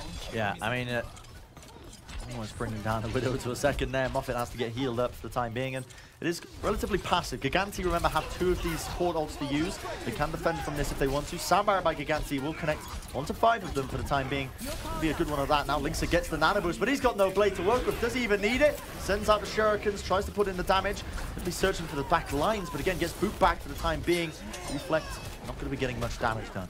Genji right now doesn't quite want to dive into that. It was far too low HP. Meza going to end his life, and Bazooka Puppies are actually starting to turn this one back. Gigantti got a little bit overeager there, underestimating the power that Bazooka Puppies still had on the field, and now Davin, very far away from the payload, not going to even remotely get their time. He's on his own mission right now. One-on-ones in the backfield. Let's go. Okay, all right, Davin. He has pulled 2 He's still members going of the in. team. He gets the kill onto Ube. Ube had backup from a diva. What in God's green earth is that? Worth. That's what that is. Worth it. Worth. I'll take that. Now Linksa with the Dragon Blade into the back lines, brings down Psycho Waffle, brings down Rubicon. He wants more ZP. He's a hungry lad. He's a growing boy once again. My goodness. So, Bazooka Puppies going to have to go for a full reset here. Note that they are still running the Mercy. The Resurrection is on deck. They used it in the last fight. They're going to be able to use it here in a moment, but they also need a clean fight to use it, right? You don't want to use a Resurrection in a case where you're just bringing it back to even. You'd prefer to have it in a case where you've gotten a kill and you can really secure the numerical advantage. See, here's the Linksa double kill. Straight into the back lines of the supports. Did not stand a chance in that moment. Still, game continues. Linksa manages to get the kill to Ube with the shurikens. Don't know how he quite found that one, but still building up. He is on fire at the moment as well, quite literally. He's like, yeah, you're not going to shoot me, are you? I'm just going to go through this door. The cat and mouse game between Widow and Genji, where really it's all in the Genji's favor. If he gets shot, good shot by the Widow. If he reflects it back into the Widow just feels shame. Yeah, absolutely. Meza will find the initial kill into Linksa, though. That's kind of what they were looking for. The infrared sight will set things up to a degree. He's going for this shot onto Shaz, eating a ton of damage as a result. Transcendence gets forced out early just from the mere presence of Moffett now. Team Gigantti definitely trying to keep themselves alive as it stands, and Fraggy will get the rundown onto Moffett. Even though the Widow has cleared some space, it hasn't been enough here so far, where Bazooka Puppies, they're really struggling to get early pickoffs. They're not getting them consistently. They're not able to dive in because they're clutching on the Widow. And at some point, you got to swap up. It's not working. Yeah. Please, now's the time to change your game plan. You just used Res, so you can swap to something more basic here with a minute 13 left. No, Moffett still sticking with the Widow. He's committed. I can respect that in a guy, you know. If they're committing to it, it's his choice. Moffett feels like he can turn up, but from what we've seen, hasn't quite been working out in their favor. Do you respect him now? He just got off the Widowmaker. He's not committed at all. No respect anymore. All right, even though he switched to a proper composition, no respect. Okay, no respect. good. No, the respect is gone. Bren sticks to his morals. I do. Pulse bomb, though. I want to see some Kobe pulse bombs coming out from Davin here, straight from the underside. Is he? He's going to be going for us. Instead, the backlines is assaulted. Linksa is going to be able to keep up this double kill to help a Fraggy here. Psycho Waffle might be next. Does get the boop away in the nick of time. Reflect does not save you from the Tesla cannon, unfortunately for him. And overwhelming damage from Gigantti will mean that they are going to be the winners once again of this team fight. And it's a little bit of like deja vu, isn't it? It just seems to be the exact same approach by Bazooka Puppies. Keep going through the close quarters, and they just keep getting shut down time and time again. So what they're going to need here, at least they have both tank ults up. The self-destruct can create a little bit of disruption. Meza with the Primal Rage can get them off the ship. And then they need to hope to win the ground game here. Final attempt coming up, though. 9 seconds, and Meza's going the opposite way. Doesn't care about the ship, and plenty of Gigantti still on the high ground as they have both support ults up. They do indeed. There'll be some ults being traded out here. Self-destruct, but nobody was on the cart. Does happen from time to time. We've seen it a couple of times this tournament, but it means Bazooka Puppy is going to be stumped short. CP, you sound so disappointed, man. That sigh was just one of disappointment. It wasn't relief, it was disappointment. It's just, why? Come on. You had so many up. That might have been your final attacking round. Yeah, they could have turned it. So. Potentially. But only going to be able to get it into the hangers phase for the time being. And the question is now, how quickly will Gigantti win? I mean, you're assuming that they're going to win. Oh, you think they won't? Any team... Can we put your suit jacket on the line for this one, ZP? Well, this one is one that I could actually part with. But no, I think Gigantti will win here. I'm just saying never underestimate the ability of a team to run triple DPS and have bad engages repeatedly on first point Gibraltar. True. It has been known to happen in the Overwatch scene. Yep. But I don't think Gigantti's going to do that. I think Gigantti is a bit smarter than that. I think you're just scared of committing to eating a suit jacket. I've done it multiple times during Contenders. multiple times, CP. It's true. I mean, I just think you're more eager to eat a suit jacket. My suit, unfortunately, contains heavy amounts of gluten. And, and unfortunately, I just can't bring myself to eat something that's not gluten-free. Why is your suit made out of gluten? Why is it not? That's not normal. Look, if it can wreck your stomach, it can protect you from harm as a suit. That's my logic. Are you intolerant to gluten? Oh, absolutely not. I eat gluten stuff all the time. I'm just coming up with a ridiculous excuse. No, I don't believe it. I mean, you were like, oh, Bazooka Puppies can do it. No, put your money where your mouth is, lad. But it looks like Bazooka Puppies are going to be going with a very solid composition. Ube is going to be teasing with this one. I mean, we've seen it happen. The Roadhog, the May, the Reaper, close quarters. The game plan here for Bazooka Puppies is they use the May Ice Wall to lock players in once the car reaches a certain point in this car wash where they're standing right now.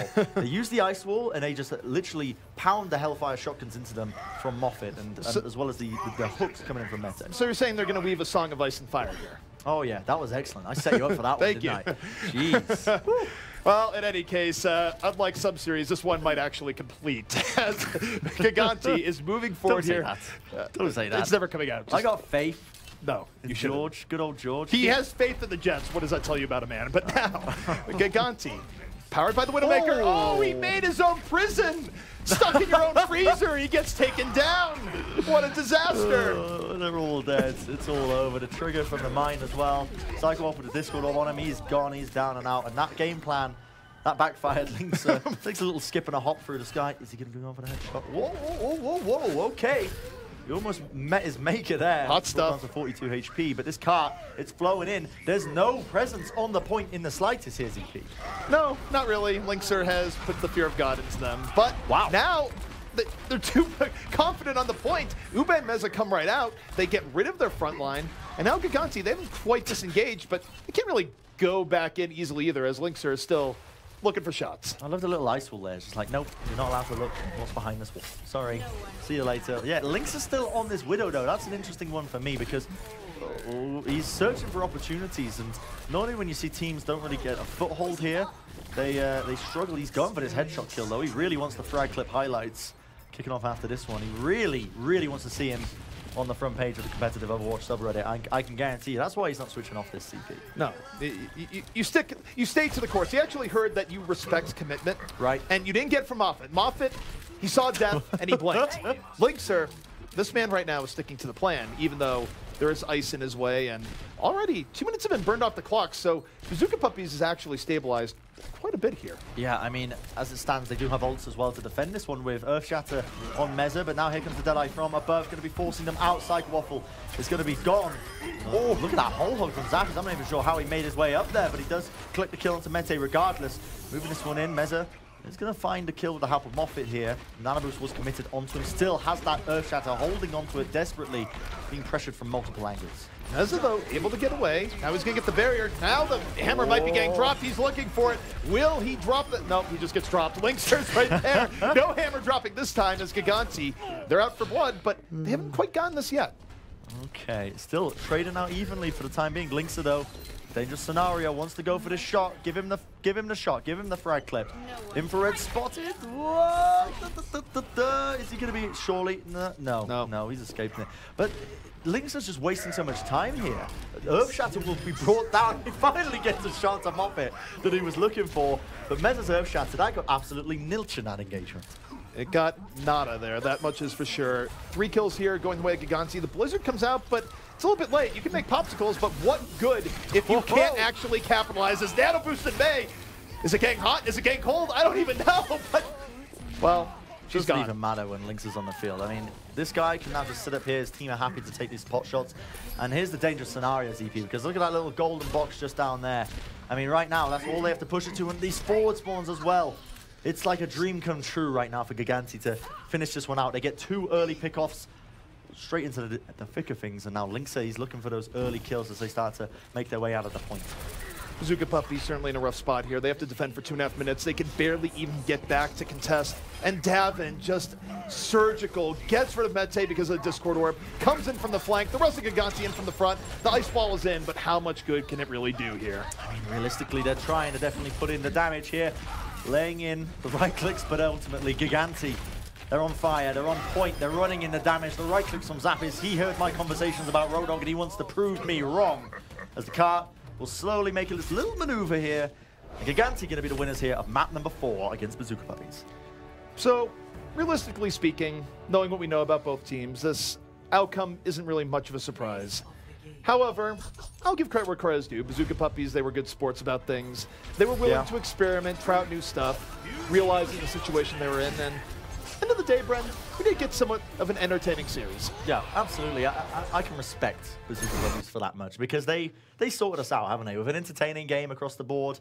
Big fan of that. And I like that they stuck to their guns, ran on some interesting compositions. I mean, they must have heard. I got very excited at any Orisa combination at all. When Renegades were pulling that composition out with the Torbjorn, with the Symmetra, out on the Hanamura defense, every time I was like, today's the day. It's going to work. We're going to see it. But they've honed it in the Renegades, and they've shown us a good game today. All right, guys. Well, to break down some of the cool comps we saw there, maybe go a little bit more in depth, we're throwing it to the desk. Thank you so much, ZP and Bren. We'll let you guys rest for the day. Don't worry, they'll be back tomorrow. But, fellas, let's break down the rest of this series. It's one-sided affair since the start with Control. But let's look at Volskaya here. Talk me through map 3, because we're asking what is the ideal map? What should we see from Bazooka Puppies? Didn't seem to matter what they selected. What did we see, though, in map 3? Well, we saw some Sombra. But overall, I just think we saw methodical play from one side and grasping at straws from the other side. Yeah, for sure. We saw some more tanks, and the Road Dogg sort of worked. We saw double hit scan. I actually think that double hit scan is one of the better DPS combinations in this new meta, so we might see more of that, specifically with the Mercy changes, etc., coming in later, at later stages in the competitive Overwatch scene. So, you know, it kind of worked out for them, but on the second point, not as much. I especially like double hit scan for that first point of the map, especially for defenders teams in some situations, because if you can actually stamp your authority on both sides of that high ground, it can be very, very hard to deal with, you know, in terms of your shielding, or you don't really know where to try and focus down, because you know if you leave those hit scan players unattended, they can really do damage. It's actually, remember DreamHack, it was Fnatic versus, was it Misfits in the front? No, NIP, and Fnatic beat them with this double hit scan comp on that same map. Now the meta's changed, but that theory that hasn't. So it's good to see that a little bit. Shaz was also able to get a lot done with that Sombra. Again, a lot of big, burly targets. Very easy to get damage charged up there as well, even outside of the health pack scenario. Johnny, what was your favorite part of watching Gigantti today? My favorite part of watching Gigantti is just Linkster, to be honest. He pulled out the Junkrat. I've been asking for it. Come on, Europe, bring out more Junkrat. Linkster gave it to me on King's Row, and I'm so happy he did. Like, we need to see this hero more, and certainly in the playoffs, I'm looking out for Europe to actually live up to the double mine potential that Junkrat brings. How often do you think we're going to be seeing Junkrat here in the near future, fellas? We should see it more often. I mean, okay, things are going to change, you know, heading into the near future, of course, in terms of patch and balance. But we should see more of it. I think Europe, in general, been a little bit slower on the uptake of that. We're seeing that being quite prolific in North America, and for a very good reason. And I think a player like Linkster, not unlike Taimu as well, as a kind of player that can really take this hero to the fore. You could see Linkster's all over the map, everywhere, up and down, left and right, and that's how he likes to play the game. He's got a very chaotic approach to the game, which is really suitable as a Junkrat player. And it's really frustrating as an opponent. Let's wrap this up real quick. I want to hit on the greatest strengths of Gigantti. We know they're going into the playoffs. They'll be playing on LAN in LA. So talk me through it. What did you see from this team? What should others be worried about? Well, they should be worried about the fact that there's not necessarily a clear weakness. Of course, we've talked a lot about the damage dealers up front, but you can't leave out the back line as well. And I think the fact that they were able to bring out such a strong Sombra and also have Ana in your pocket as well as Zenyatta that really, like I said, don't have any necessary weaknesses. You have to be worried if, just from a planning standpoint, even.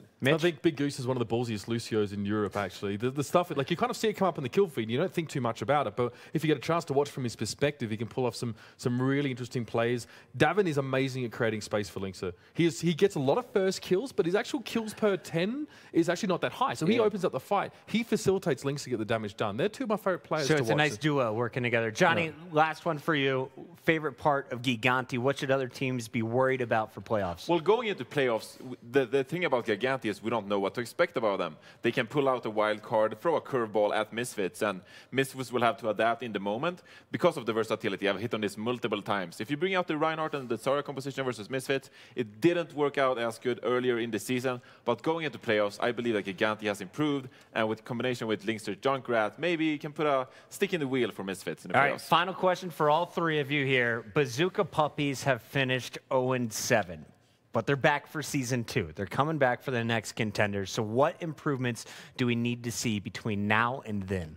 I think that you tool around with your roster a little bit, up front. Find something that you think you can practice with and really prepare. I think Ube, I mentioned him as the highest potential for being in the Overwatch League because of his previous performances. We need to see more of that moving forward. If they maybe can get a team that can work around him a little bit more, he could rise to the prominence that he once was in. I'd like to see him play with the full 6 players. We saw a lot of rotation in. We saw how this has affected teams like Complexity back in Carbon. It is very, very hard to work around this. Look, it wouldn't hurt for them to actually stick to this style. Like, they've been playing a little bit of Orisa and, stacking some tanks. That's fine by me. You got to work around that, but the only way you know how that really works is to get practice against it. They wouldn't have been able to practice this comp much because they wouldn't have wanted to reveal it to too many teams if they were going to be sneaky about it. So. It's been the shot calling for me, to be honest. The back line of Bazooka Puppies have been pretty disappointing. Their fight conversion rate with the support ultimates haven't been up to par. 2 of the most important support ultimates in the game, the support ultimates that is. And then you have the dives, etc. with Ube. They haven't looked as strong. So fix the shot calling for next season and you'll get a lot more better results. Is there a free agent shot caller out there that you would suggest? Probably a lot of players, Puckett. Maybe even some from the open division. Puckett. All right, open division players. Hint, hint. Reinforce will let you know on Twitter later. Guys, that's going to do it for this match, but we have plenty more to come this week. And here's a look at how things are shaping up around the world. For EU, we are sitting with Misfits locked in. Gigantti, they have secured their second place finish. And now we know 1, 2, 3, after a 4-0 today over Cloud9, get the 3rd spot. So it's Cloud9, Gamers Origin, and Singularity vying for that last spot. United technically still in the running, I believe, right, Gill? Do they still have a chance? Technically, they are. All right, so 4 teams technically. It would be. I'm like hoping for that secretively. There's like this long list of games that have to go just right for them, but it would also involve, I think, potentially a 4-way tie. So maybe we just leave that. Gamers Origin, they're going to be the team to watch for me because they're going to have to go up against 1, 2, 3 if they want to win their spot in this. We should talk about North America, though, because they're back tomorrow. You're going to see them on Saturday and Sunday. It's only Envy and FaZe locked in so far. So many other teams in the race. Envision, Rogue, FNRG, FE. Keep your eyes on these squads. Lots going on, and I have to ask you, fellas, as we load up Saturday, what are you looking forward to most tomorrow? Let's take a peek at the games. Once again, we're going back to the normal starting time, and it's Gamers Origin against United, Singularity Cloud9, Envy Rogue, and Envision versus FaZe Clan. Johnny, which one? You're smiling over there. Well, it is Envious and Rogue, of course. Rogue has been on the rise. They looked really good last weekend, even pulling out some Reinhardt and some Roadhog on Nico. So can they bring it to Envious? Probably not, but you're sort of hoping for it. This is the El Clasico of European Overwatch, in my opinion, even though they're both North American teams. The North American European Overwatch? Yeah. So, but these guys, like, every match they've ever, like, the first time they went head-to-head at LAN was, like, one of the best games of Overwatch I've ever seen and casted. Agreed. Atlantic Showdown, you were on that team, I guess, but that's going to be really good. But also, we need to cast our eyes against teams that are kind of questionable. Your Envisions, your FN or GFEs, these guys have got potential. They're dropping games, they're winning games they shouldn't. So they've definitely got a chance to break in. Rogue's in trouble. Yeah. Rogue could be in trouble, and honestly, they are going to be kicking themselves for the earlier losses in this season. Now you're going up against the juggernaut Envious, and it's a must-win situation if they want to make it into playoffs. We'll break it all down more tomorrow. We want to thank everyone on production as well as everyone who's at home watching this online. Thanks for tuning in. This is Just Friday. We're back with Saturday and Sunday as we close out the regular season of Overwatch Contenders Season 1. From all directions. My word, I don't know. Dragon Bleed, no, quickly.